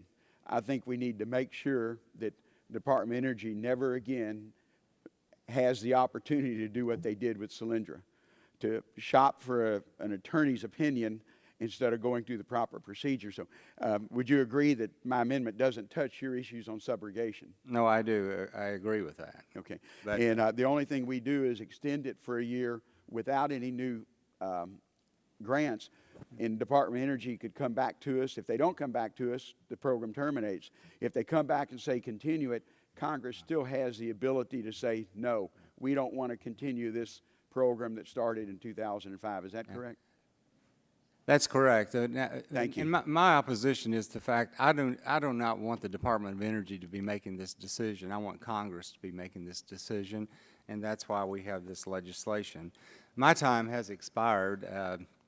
For what purpose does the gentleman from California seek recognition? Respect the last word. The gentleman is recognized for 5 minutes. I just want to point out to my colleagues that Mr. Barton circulated the identical language last week, but didn't have a chance to offer the amendment because the markup was postponed until today. This bill has a lot of problems. The amendment doesn't fix all of those problems, but I think it's a clear improvement to the legislation. The amendment provides a mechanism for real reforms to the loan guarantee program, which the underlying bill continues. This language has received support from both sides of the aisle. It would put things on hold. It would look for the DOE to come up with some ideas and present them to Congress, and then Congress can make changes. If we want to, at that point, abolish the program, we can do it. But if we want to accept some reforms to the program, we can do that. But I just don't see continuing the program. $34 billion can still be put at risk. It makes sense if the Republicans think they're abolishing this program. I don't want to abolish the program. I want to reform it and make it work. I want to, since I have time, point out to my colleagues, Mr. Shimkus particularly, on the last argument about the investment of money for developing sequestration and capture of carbon from coal. That's, I support that investment. But the loan guarantee program could leverage private dollars to go into that same effort, not just a direct expenditure of public dollars for that goal.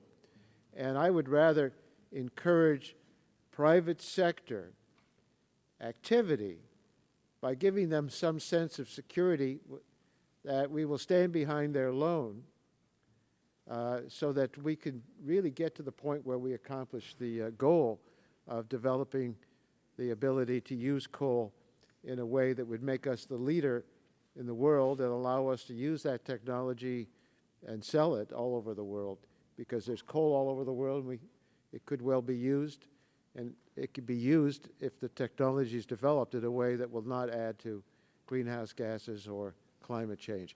But at any rate, I'm getting a little off target, but I do want to express my support for the Green Amendment and yield back my time. The gentleman yields back the balance of his time. For what purpose does the gentleman from Kansas seek recognition? To strike the last word, Mr. The gentleman is recognized for 5 minutes. Thank you, Mr. Chairman. I oppose the Green Amendment. It fundamentally misconceives the problem with this loan guarantee program. I appreciate the fact that DOE may go do a study and come back with a solution. I don't know what it is that DOE would say that would convince me that the federal government has any business having a credit committee providing loan guarantees to private companies. In many cases, we've seen in White House documents, loan guarantees that would have been made by the private sector in any event. And so I'm not sure exactly what the purpose of continuing this program for a DOE review would be. If DOE comes back and presents convincing evidence someday, they can convince us and we can pass a law to restart the program if we should so choose. I'll probably oppose that. But it should not be the default position that, based on some DOE review, that we will continue to engage in using taxpayer funds to try and pick among a series of energy sources. It's a misconception of the problem. The problem wasn't bad due diligence. The problem wasn't a bad credit review, although there was bad due diligence and a bad credit review. The problem with the program is not crony capitalism, although there was absolutely that here too. The problem with the program is that the government doesn't belong in this space. It shouldn't be providing guarantees to private companies, and for that reason, I oppose the Green Amendment. Gentlemen, yield to me for a question? Yes, I'm happy to yield. Then why would you support the underlying bill? Why don't you support the idea of ending the program? Because the underlying bill keeps the program alive and allows $34 billion to still be spent on loan guarantees. I yield back the balance, reclaiming my time.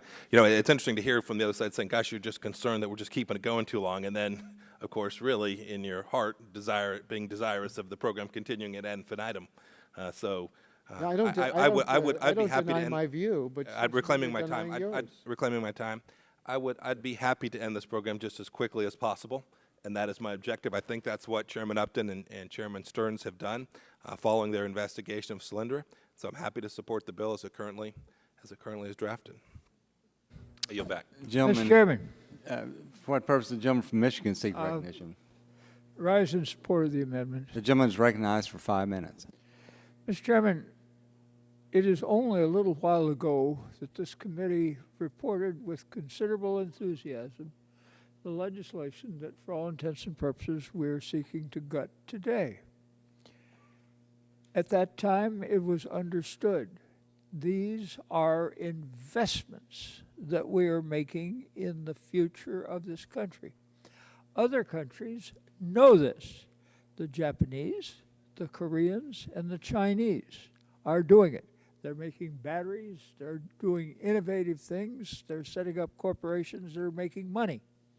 I inserted in the record yesterday some comments about how this is going on. The number of jobs that we are creating with a single investment of this kind are unimportant. What is important is that we are developing the technology and the ability to utilize that technology in this country. That is the purpose of the legislation before us. I want to commend Mr. Green for bringing up this amendment. I know that my colleagues on the other side, a number of whom voted with me to create these loan programs, are under considerable pressure to vote against this amendment. I believe the amendment takes a reasonable step by requesting DOE to report on the effectiveness of the loan program and whether or not it should continue. I happen to think that it should continue, but I'm willing to allow the doubters on this committee to have a report from DOE on this point. As we know, the Allison report and other testimony provided by DOE tell us that much of this analysis has already taken place. So hopefully, should the bill become law, DOE can submit its report sooner rather than later. As it stands now, this is clearly an anti-jobs bill. Not only is it not going to produce the jobs that we need in these areas, but it is also going to assure that future opportunities for us to manufacture these new technologies will not be available. The bill also, in a very curious way, compels us to choose from the older and the least acceptable of the technologies on which applications can be made.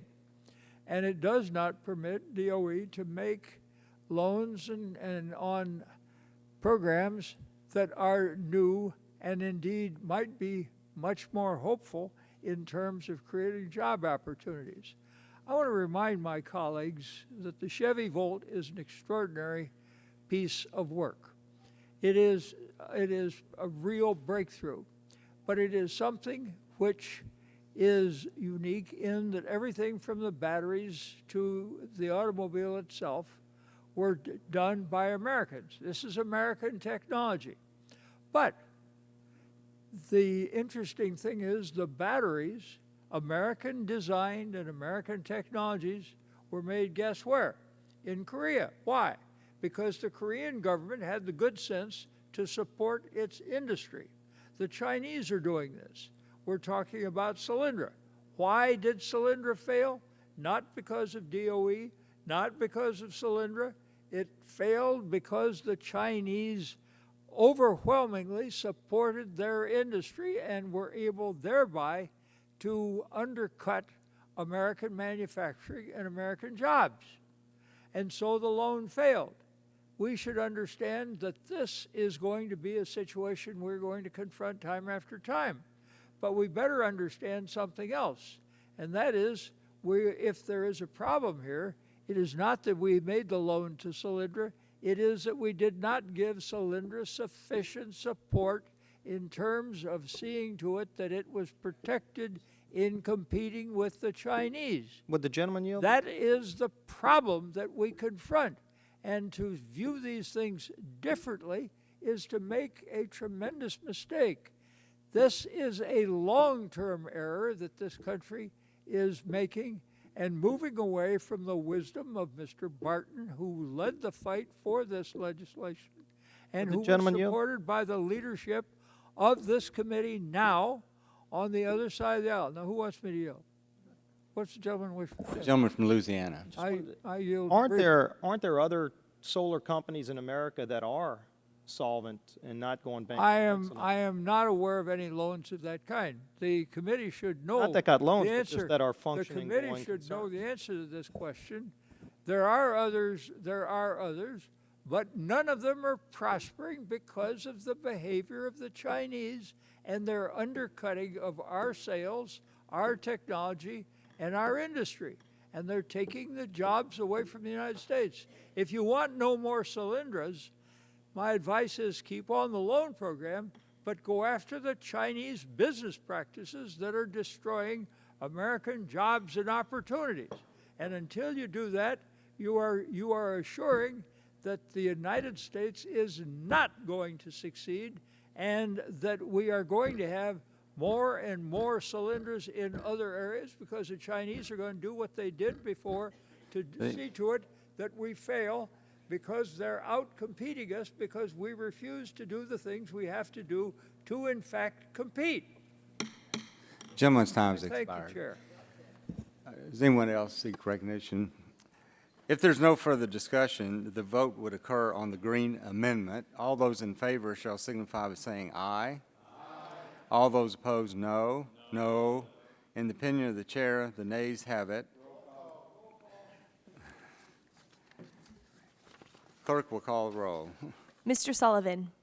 No. Mr. Sullivan votes no. Mr. Shimkus. Mr. Shimkus votes no. Mr. Walden. Mr. Terry. No. Mr. Terry votes no. Mr. Burgess. Mr. Burgess votes no. Mr. Bilbray. Mr. Scalise. Mr. Scalise votes no. Mrs. McMorris Rogers. Mrs. McMorris Rogers votes no. Mr. Olson. Mr. Olson votes no. Mr. McKinley. Mr. McKinley votes no. Mr. Gardner. Mr. Gardner votes no. Mr. Pompeo. Mr. Pompeo votes no. Mr. Griffith. Mr. Griffith votes no. Mr. Barton. Mr. Barton votes aye. Mr. Upton. Mr. Upton votes no. Mr. Rush. Aye. Mr. Rush votes aye. Ms. Castor. Mr. Sarbanes. Mr. Sarbanes votes aye. Mr. Dingle. Mr. Dingle votes aye. Mr. Markey. Mr. Markey votes aye. Mr. Engel. Mr. Engel votes aye. Mr. Green. Mr. Green votes aye. Mrs. Capps. Mrs. Capps votes aye. Mr. Doyle. Mr. Doyle votes aye. Mr. Gonzalez. Mr. Gonzalez votes aye. Mr. Waxman. Mr. Waxman votes aye. Chairman Whitfield. No. Chairman Whitfield votes no. Is Mr. Bilbray recorded? Mr. Bilbray is not recorded. Mr. Bilbray votes aye. Mr. Walden is not recorded. Mr. Walden votes no. All the other members, members recorded. The clerk will report the result.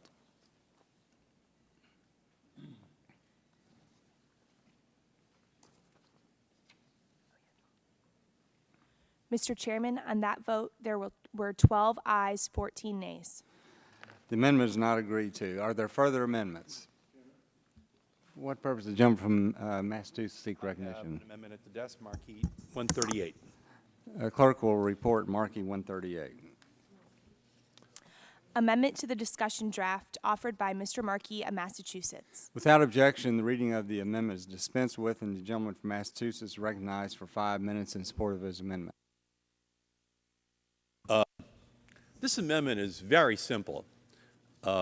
It says that if a publicly traded company has received a letter from a stock exchange warning that it will be delisted from the stock exchange because it is trading at too low a price to comply with the exchange's listing standards, that company cannot get a loan guarantee from the Department of Energy unless its stock price recovers.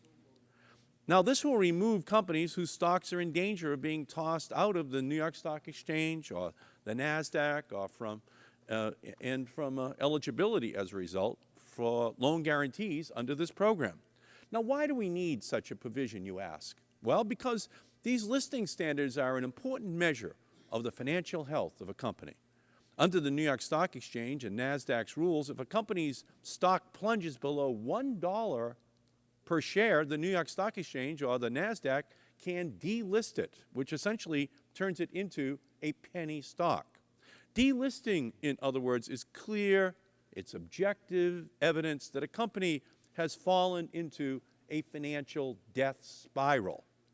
That makes giving a taxpayer loan guarantee to such a company a highly risky proposition. Now, some of you might think that this is a hypothetical scenario, and I sincerely wish that it was a hypothetical. But the reality is that one of the loan guarantee applications that is pending before the Department of Energy, and which is not precluded by this legislation, is for the United States Enrichment Corporation. After Congress privatized the United States Enrichment Corporation in 1996, we quickly learned that it couldn't survive in the private sector without continued and repeated bailouts to the tune of billions of dollars. We've given it free centrifuge technology. We've given it free uranium that it enriches and then sells at below market prices, undercutting its competitors. We've paid to clean up its radioactive messes. We've assumed its liabilities. And what has happened after all of that taxpayer investment in this corporation? Well, the entire company's market value is now barely over $100 million, even though the Department of Energy has given it a $132 million bailout. Even after the Department of Energy's recent announcement of another gift of free uranium for the United States Enrichment Corporation, Standard & Poor's downgraded it to junk bond status.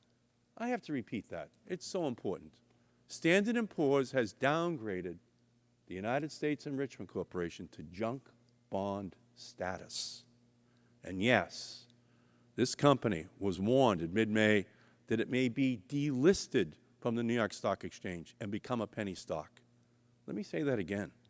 This company was warned in mid-May that it may be delisted from the New York Stock Exchange and become a penny stock. This, as Standard & Poor's has downgraded it to junk bond status. So here is what the United States Enrichment Corporation told its investors about its delisting risk. Quote, our failure, this is from the United States Enrichment Corporation, our failure to maintain compliance with the listing requirements of the New York Stock Exchange could result in a delisting of our common stock, which could require us to repurchase our convertible notes for cash and trigger a default under our credit facility. That's from the United States Enrichment Corporation. You'd think that we'd have all the information we need to stop throwing good money after bad, but no such luck.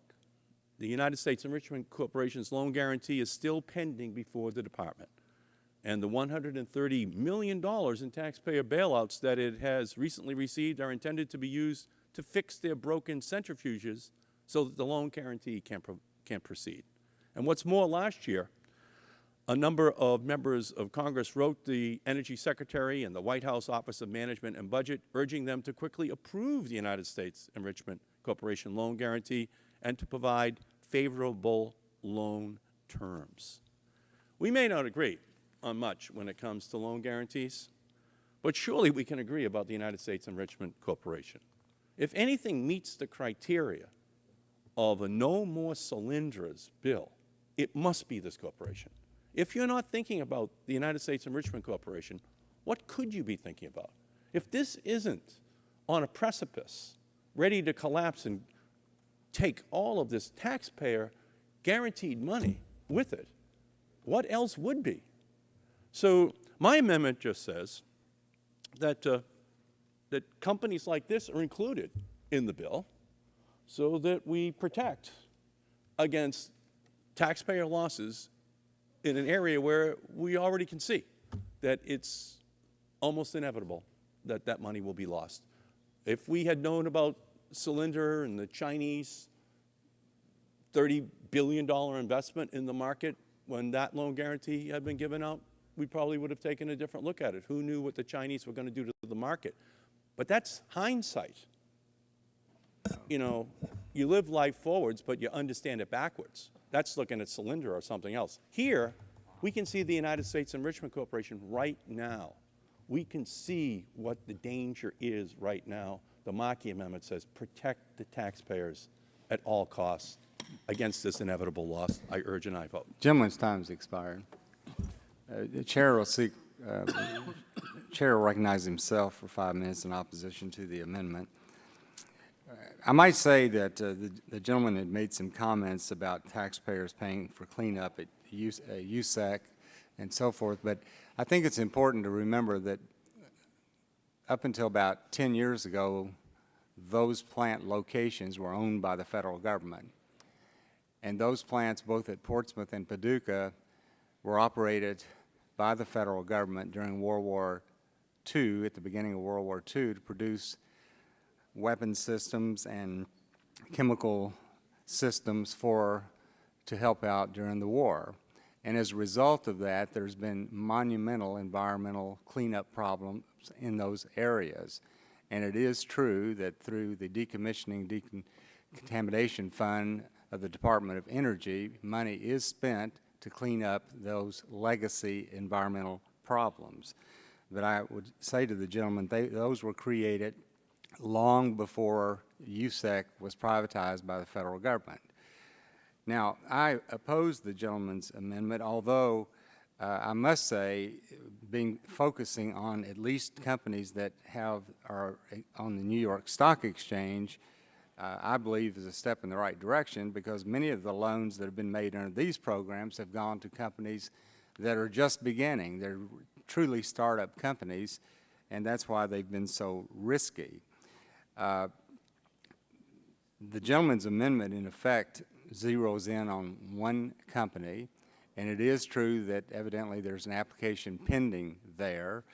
I think that the DOE, after all the scrutiny as a result of the Solyndra case, as well as the bankruptcies of 3 other companies that received loans, as well as the financial difficulty many of the recipients are having, that Congress truly would be micromanaging. And our objective here is to end the program. You know, we want to get rid of the program. I know that people say, well, you're not ending the program, because we will allow those applications that have already been filed for the DOE to make the decision. But DOE is required to consult with Treasury, and we do hope that Treasury will do a better job working with DOE in analyzing the financial condition and the likelihood that the company can succeed with its venture. But for those reasons, particularly the micromanaging and the fact that we honestly want to get rid of this program, I would respectfully oppose the gentleman's amendment and urge all members to vote against the amendment. And I yield back the balance of my time. For what purpose, the gentleman from California? See, the gentleman is recognized for 5 minutes. First of all, I want to yield to Mr. Markey, then I want to say some things. I thank the gentleman. Look, if you're serious about ending this program, let's end it. You're not ending this program. You're not ending this program at all. You're just picking an artificial date after which there will be no loan guarantees. And that just happens to capture mostly solar and wind guarantees. But let's be honest. There are still 19 applications that will be grandfathered by your date that you select for nuclear facilities. And those nuclear facilities are going to put the American taxpayer on the line for tens and tens of billions of dollars of exposure. When, let's be honest, there has been no successful nuclear power plant completed in the last 25 years. That's risky business. So just stop saying you're ending the loan guarantee program, please. It's just not honest. It's not accurate. It's not true. Just stop saying it. You're not doing that. If you want to end the program, have all loan applications going back to June 30th, 2008 be suspended. Pick that date. If you pick that date, you capture all the nuclear loan guarantees too. Then you're ending the program. Matter of fact, you might even get a vote from us. Okay? Because now there's truth in legislating. Because you're just going to keep saying you're ending the program, and you're not doing that. In the same way that you've had 131 votes out on the House floor to give for giveaways for the oil and gas industry in this Congress, 131 votes. You know how many votes you've had to help the wind and solar industry? 0. There's a certain honesty in that policy. 131 different votes for oil and gas and 0 for wind and solar. Here, again, you're trying to kill the solar industry. We appreciate that. But you're trying to preserve the nuclear industry by picking the date that you select and saying that you're ending the program when you're not ending the program. In fact, the program continues for all of those 19 or 20 nuclear applications, which can consume all that money. So why don't we just say that, you know, it's not the end of Solyndras program. It's to continue the loan guarantee program for all nuclear projects, from the United States Enrichment Corporation to all of those other nuclear projects that, you know, are still kind of part of your favorite energy agenda. But just stop calling it all of the above, please. Just give us a little honesty in legislation. Reclaiming my time, I'd be glad if to. I might. I must say, I never realized why we were freezing the pool of applicants to just those applications that are pending. Never made any sense to me. And the gentleman from Massachusetts is pointing out 19 or 20 are nuclear. There's a pool of around 50 applications. I think that members of this committee must know what's in that pool. I don't. It's the first time I've realized there are 19 nuclear applications, one of which is very important to some of the members of this, to the leadership of this committee. There may be others that are important to them. So when we talk about opening it up for competition, we don't want to do that. If we talk about trying to protect taxpayers with loan guarantees, we're accused of micromanaging, Congress micromanaging a program. Well, wait a minute. That's what Congress is supposed to do. We're supposed to set out the boundaries for action. And we are micromanaging by saying there are no other applicants, but those that are sitting there can be considered. But if a company's stock is on the verge of being delisted by the stock exchange, that's a clear sign of financial risk. And that company should not be getting a loan guarantee, whether it's nuclear or solar or wind or anything else. We don't want loan guarantees to companies that are not going to be able to survive. We've already had that problem with Solyndra, but we didn't know in advance. And maybe we could say they should have done more due diligence. And if this amendment doesn't pass, DOE better do enough due diligence not to give a loan guarantee to a program that has such a precarious economic situation. Under the Republican bill, the loan guarantee program can continue to issue tens of billions of dollars in new loan guarantees. We should make sure that a company can't keep their share price at least above $1. And if they've already been warned by the stock exchange they're about to be delisted, they shouldn't be getting a guarantee. We need to make sure that loan guarantee recipients are financially stable and well managed. This is an opportunity to adopt a simple taxpayer protection. Unless there's a special interest somebody's trying to protect, this is a logical amendment, and I strongly support it. Gentleman's time has expired. Mr. Chairman, I'd like to be recognized. Gentleman's recognized 5 minutes. Strike the last word. The gentleman's recognized for 5 minutes. I'd like to yield to Chairman Whitfield. Thank you for yielding. I might just point out, because of comments made about our bias against certain renewables, solar, whatever, that of the applications still pending over at DOE under this program, 17 are solar, 6 are biofuels, 3 are geothermal, and 3 are wind, and 3 are efficiency. So there are applications over there that certainly apply to wind, solar, efficiency, geothermal, biofuels, and so forth. And with that, I would yield back the gentleman's time. I yield back. Well, I've already yielded back my time, but if he yielded it back. Mr. Sullivan, will you yield to me? Sure. If you favor one of those projects, your favored applicant is more likely to be chosen if you limit the competition. And that, I think, is a real concern that ought to be underscored. I thank you for yielding to me. Does the gentleman yield back his time? Yes, I yield back. Gentleman yields back. If there's no further discussion on the gentleman's amendment, then we'll call all those in favor shall signify by saying aye in support of the market amendment. All those opposed to the market amendment, no. No. In the opinion of the chair, the noes have it. The gentleman asked for a roll call vote. Will the clerk call the roll? Mr. Sullivan? No. Mr. Sullivan votes no. Mr. Shimkiss? Mr. Shimkiss votes no. Mr. Walden? Mr. Walden votes no. Mr. Terry? Mr. Terry votes no. Mr. Burgess? Mr. Bilbray? Mr. Bilbray votes no. Mr. Scalise? Mr. Scalise votes no. Mrs. McMorris-Rogers? Mrs. McMorris-Rogers votes no. Mr. Olson? Mr. Olson votes no. Mr. McKinley? Mr. McKinley votes no. Mr. Gardner? Mr. Gardner votes no. Mr. Pompeo? Mr. Pompeo votes no. Mr. Griffith? Mr. Griffith votes no. Mr. Barton? Mr. Barton votes no. Mr. Upton? Mr. Upton votes no. Mr. Rush? Yes. Mr. Rush votes aye. Ms. Castor?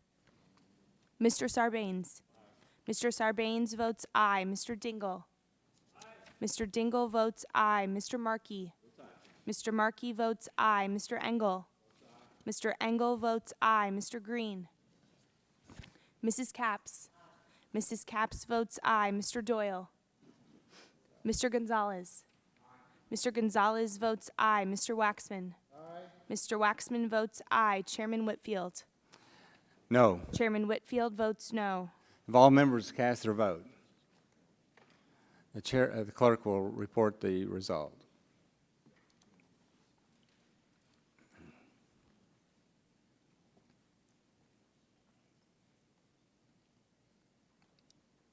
Mr. Chairman, on that vote, there were 8 ayes, 15 nays. The amendment was not agreed to. Are there further amendments? Mr. Chairman? For what purpose does the gentleman from Massachusetts seek recognition? I have an amendment at the desk, marquee 140. Clerk will report the gentleman's amendment. Can you repeat the number, please? 140. 140. Amendment to the discussion draft offered by Mr. Markey of Massachusetts. Without objection, reading of the gentleman's amendment is dispensed with, and the gentleman from Massachusetts is recognized for 5 minutes in support of his amendment. No, I thank you, Mr. Chairman, and this is just going to further kind of explore a little bit this nuclear area, and I think it's important for all of us to vote on an informed basis. The last time we had these votes were at 2:30 in the morning, and so in this committee, so I just think it's important for everyone to understand the consequences of their own votes. And again, just to point out that there are 21 nuclear power plants that are going to be authorized to get federal loans of upwards of $130 billion under the bill, which you're going to be passing out here today.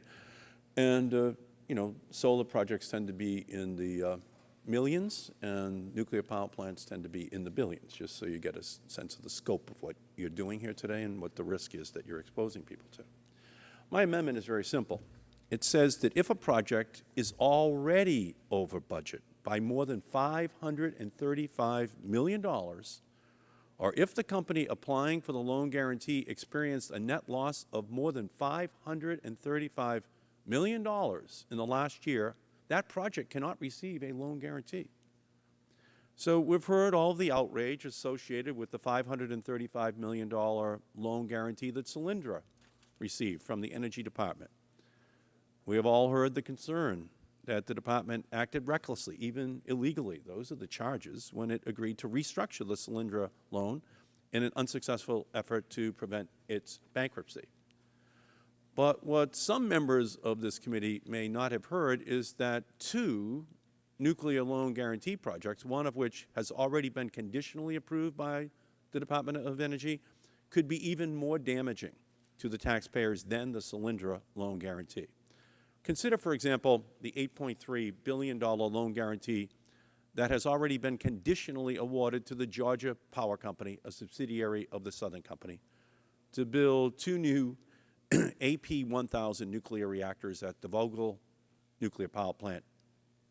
Never mind that a top Nuclear Regulatory Commission expert said that the reactor design could be at risk of shattering like a glass cup if it was impacted by an earthquake. Never mind that this loan guarantee is more than 15 times as large as the one given to Solyndra, and that renewable energy loan guarantees received an average of 7% of the loan guarantee funding awarded to the Georgia Power project.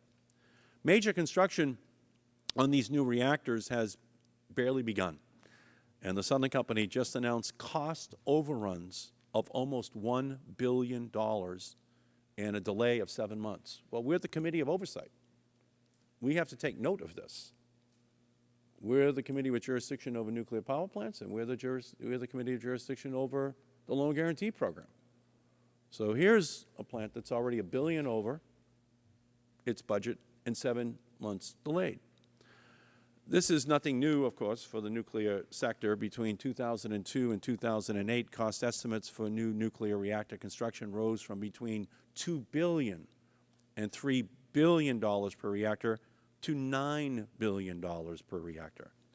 And of the more than 40 nuclear projects that began construction after the partial core meltdown at 3 Mile Island, construction cost overruns exceeded a staggering 250%.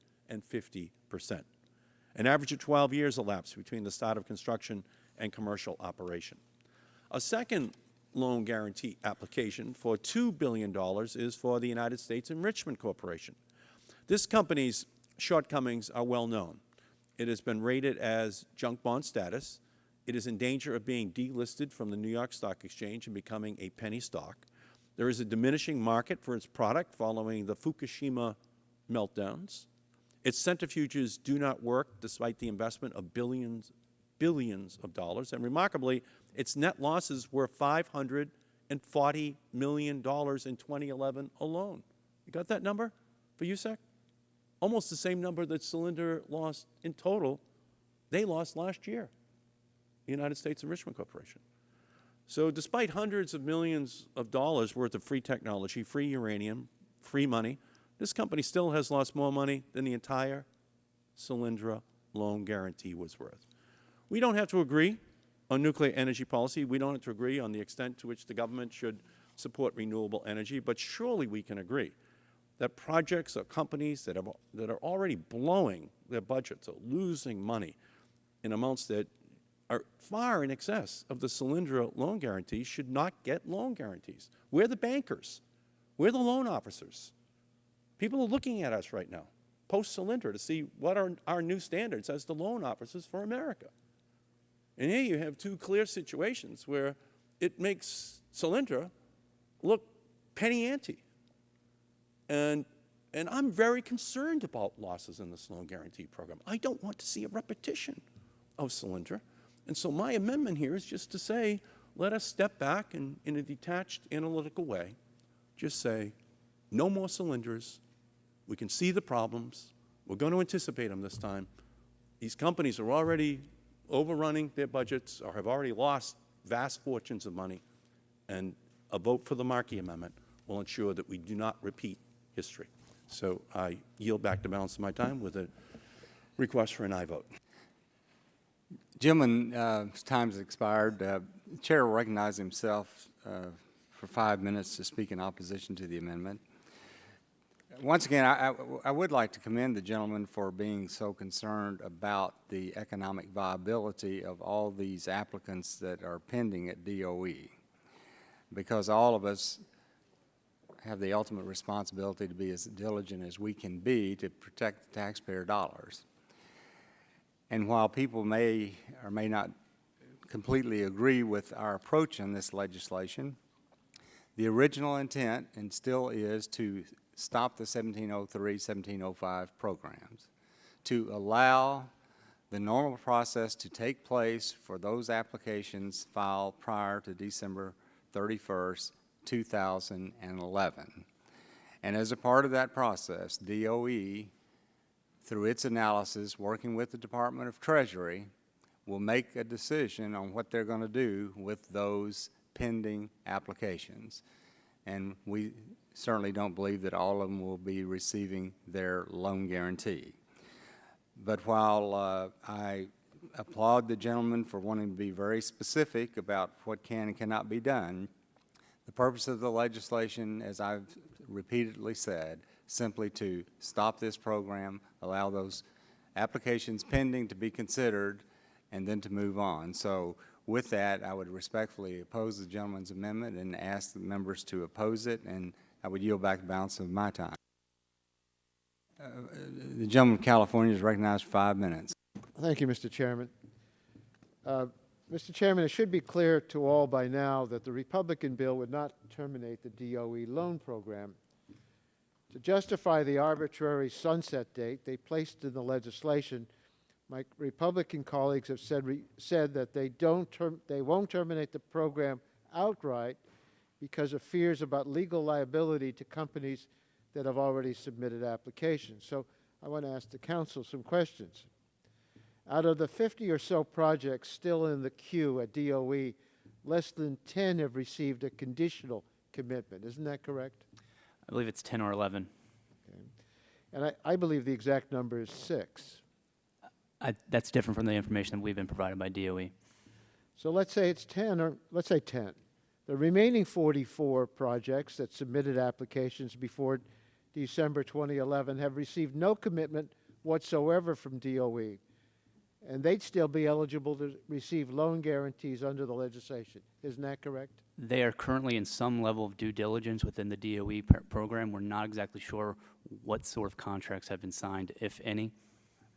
But they'd still be eligible to be considered. They would remain eligible. They are pending. And one of the projects on this winners list, but without a conditional commitment, is a fossil project proposed by the Mississippi Power Company for a gasification plant. This company submitted its loan application before December 2011. This project will still be eligible for a loan guarantee under the legislation we're considering today. Isn't that correct? Correct, in addition to the 17 solar applications also in the queue. Okay. Now, since this company has not received a conditional commitment yet, there's no liability concern about that company if we said it couldn't be in the queue. I'm sorry, I'm not sure. There's no liability if we said we're not going to allow that one to be considered.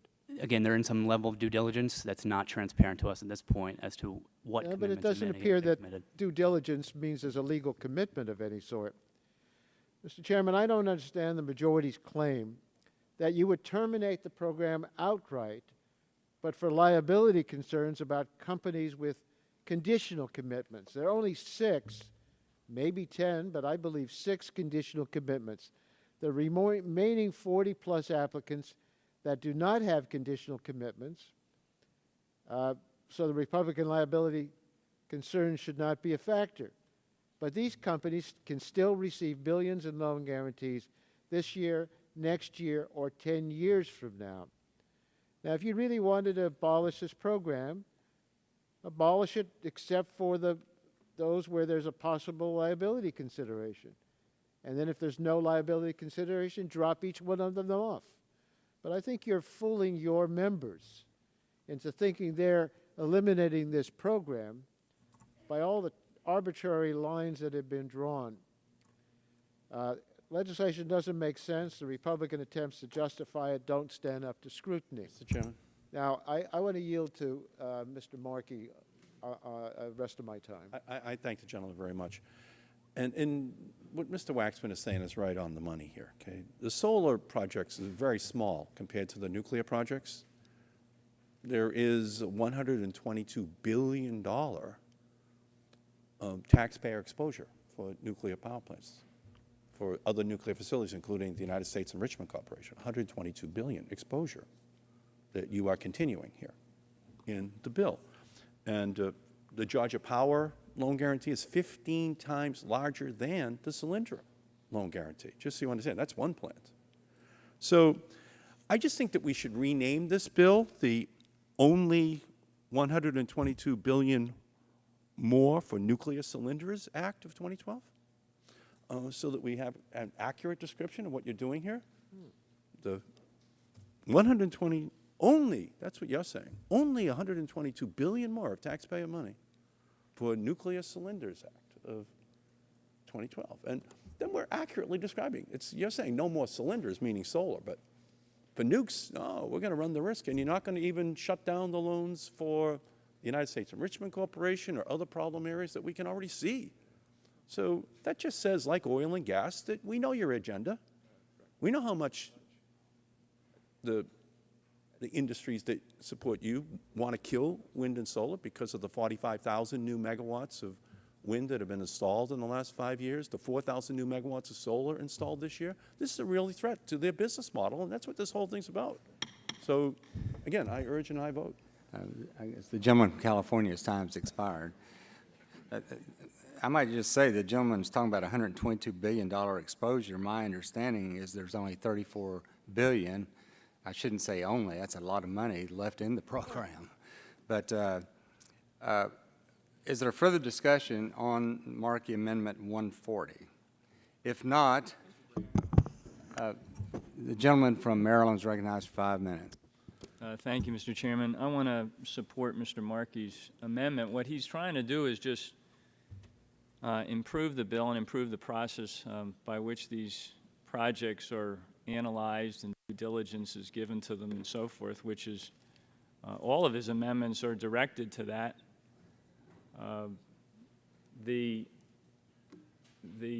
My Republican colleagues have tried to explain this disjuncture between extending authority to the tune of $34 billion for the loan guarantee program on the one hand, but claiming they're trying to end the program on the other hand, with this sort of exemption for those projects that are in the pipeline or which have made application.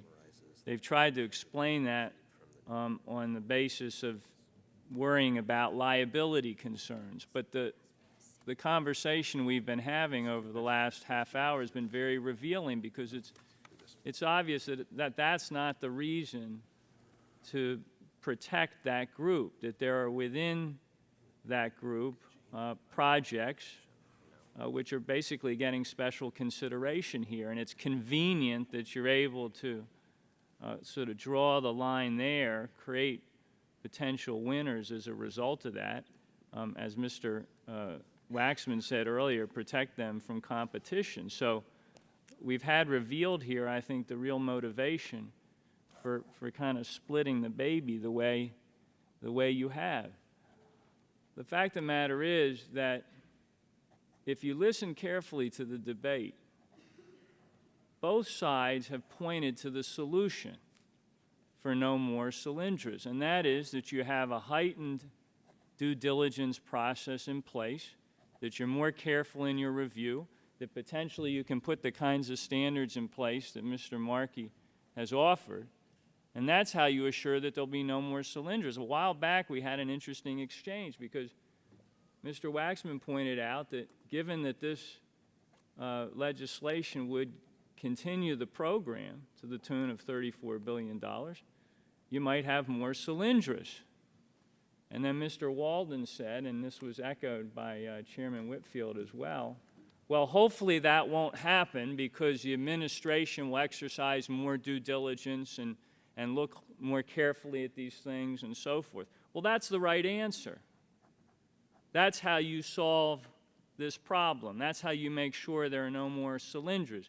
You heighten your due diligence.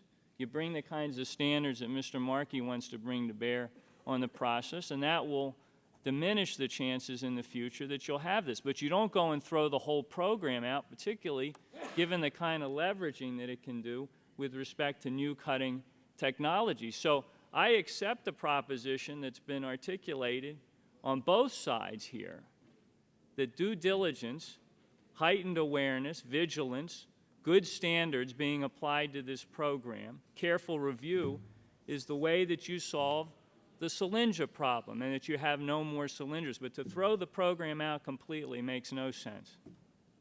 And I yield back. Gentleman yields back balance this time. Gentleman from Virginia is recognized for 5 minutes. Mr. Chairman, I do find it relatively interesting that my colleagues on the other side of the aisle have apparently adopted the position, or at least most of them, the last comments being accepted, that they don't have confidence in the administration or the administration's Department of Energy because they think that they might actually lend money to organizations that are about to be delisted, that are on the verge of bankruptcy, et cetera. And I would have to submit that they've got some reason to be concerned, because while some of the comments have indicated that the subordination of Solyndra took place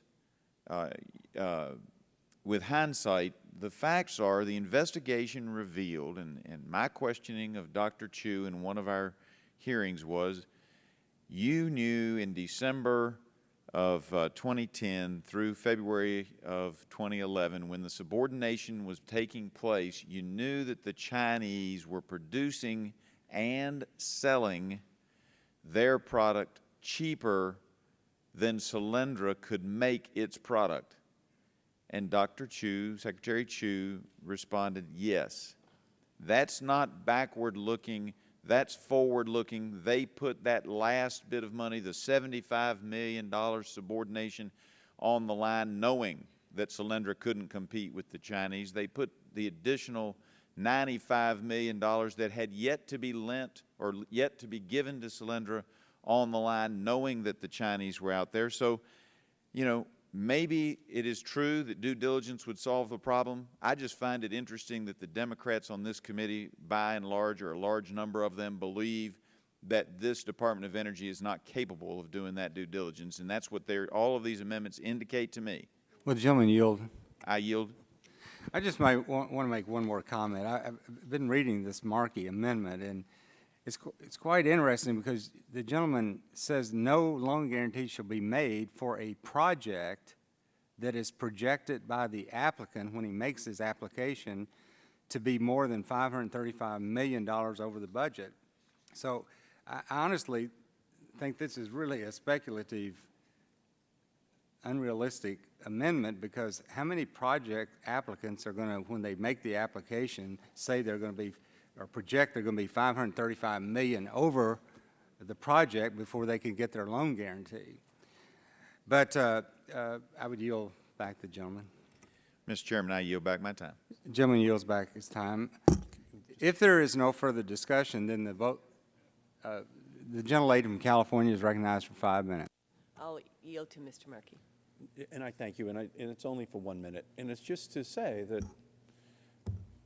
the fact that there is a general consensus, I think, on the Republican side that it was possible to anticipate what the Chinese were going to do and what the price of solar panels was going to suffer from as a result of that investment was knowable, but not acted upon.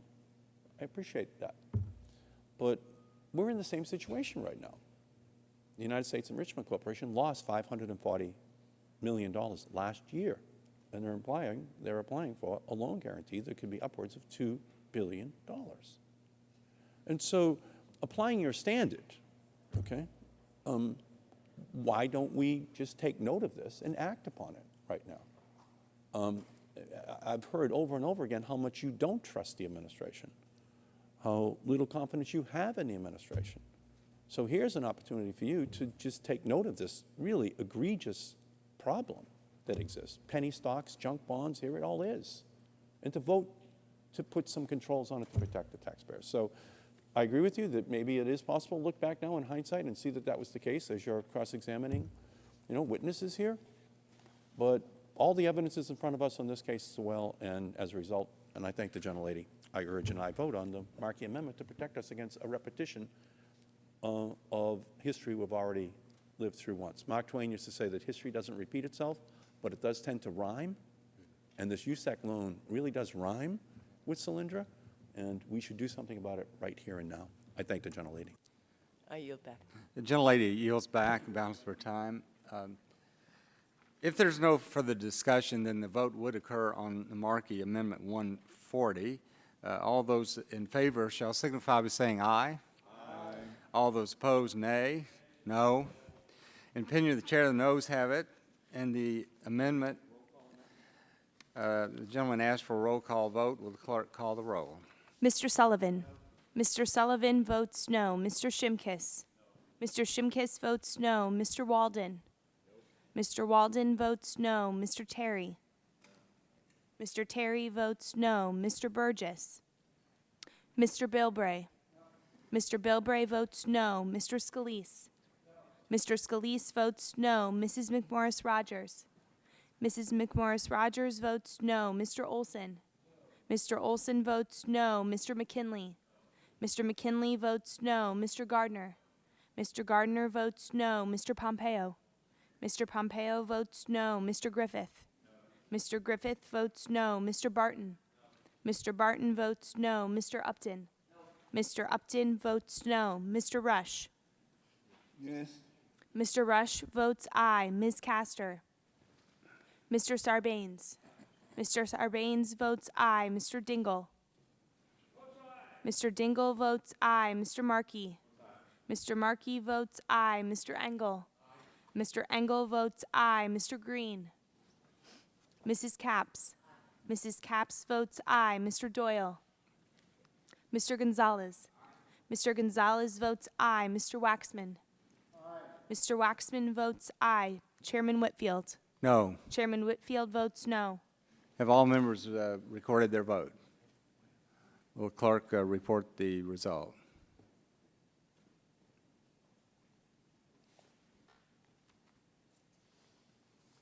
Mr. Chairman, on that vote, there were 8 ayes, 15 nays. The amendment is not agreed to. Are there further amendments?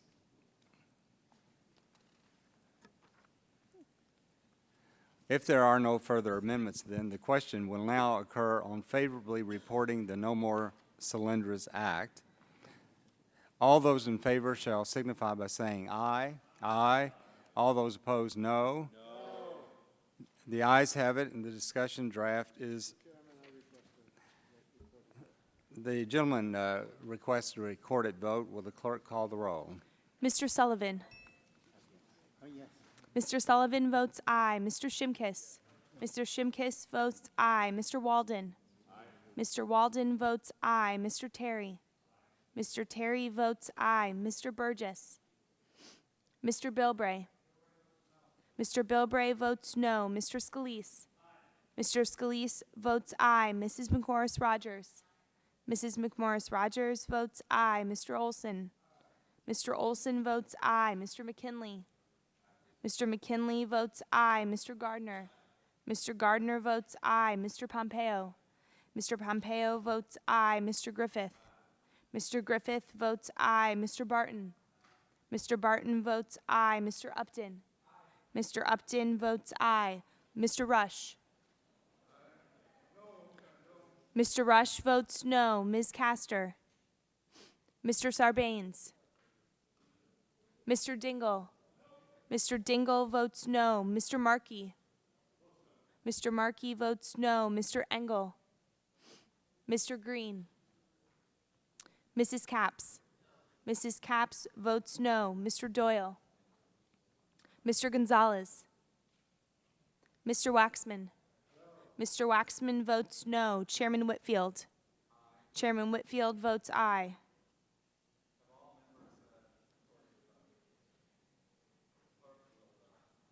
The clerk will report the result.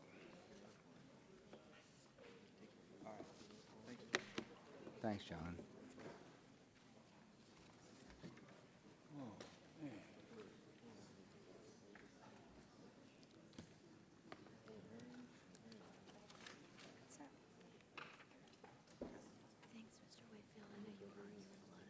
No, that's all right, thank you.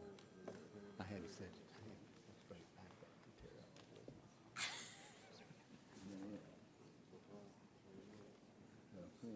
Do we have a problem with the vote here?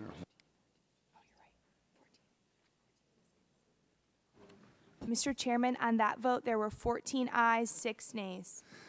14 ayes, 6 nays. The ayes have it, and the discussion draft is favorably reported. Without objection, the staff is authorized to make technical and conforming changes to the discussion draft approved by the subcommittee today, so ordered, and without objection, the subcommittee will stand adjourned.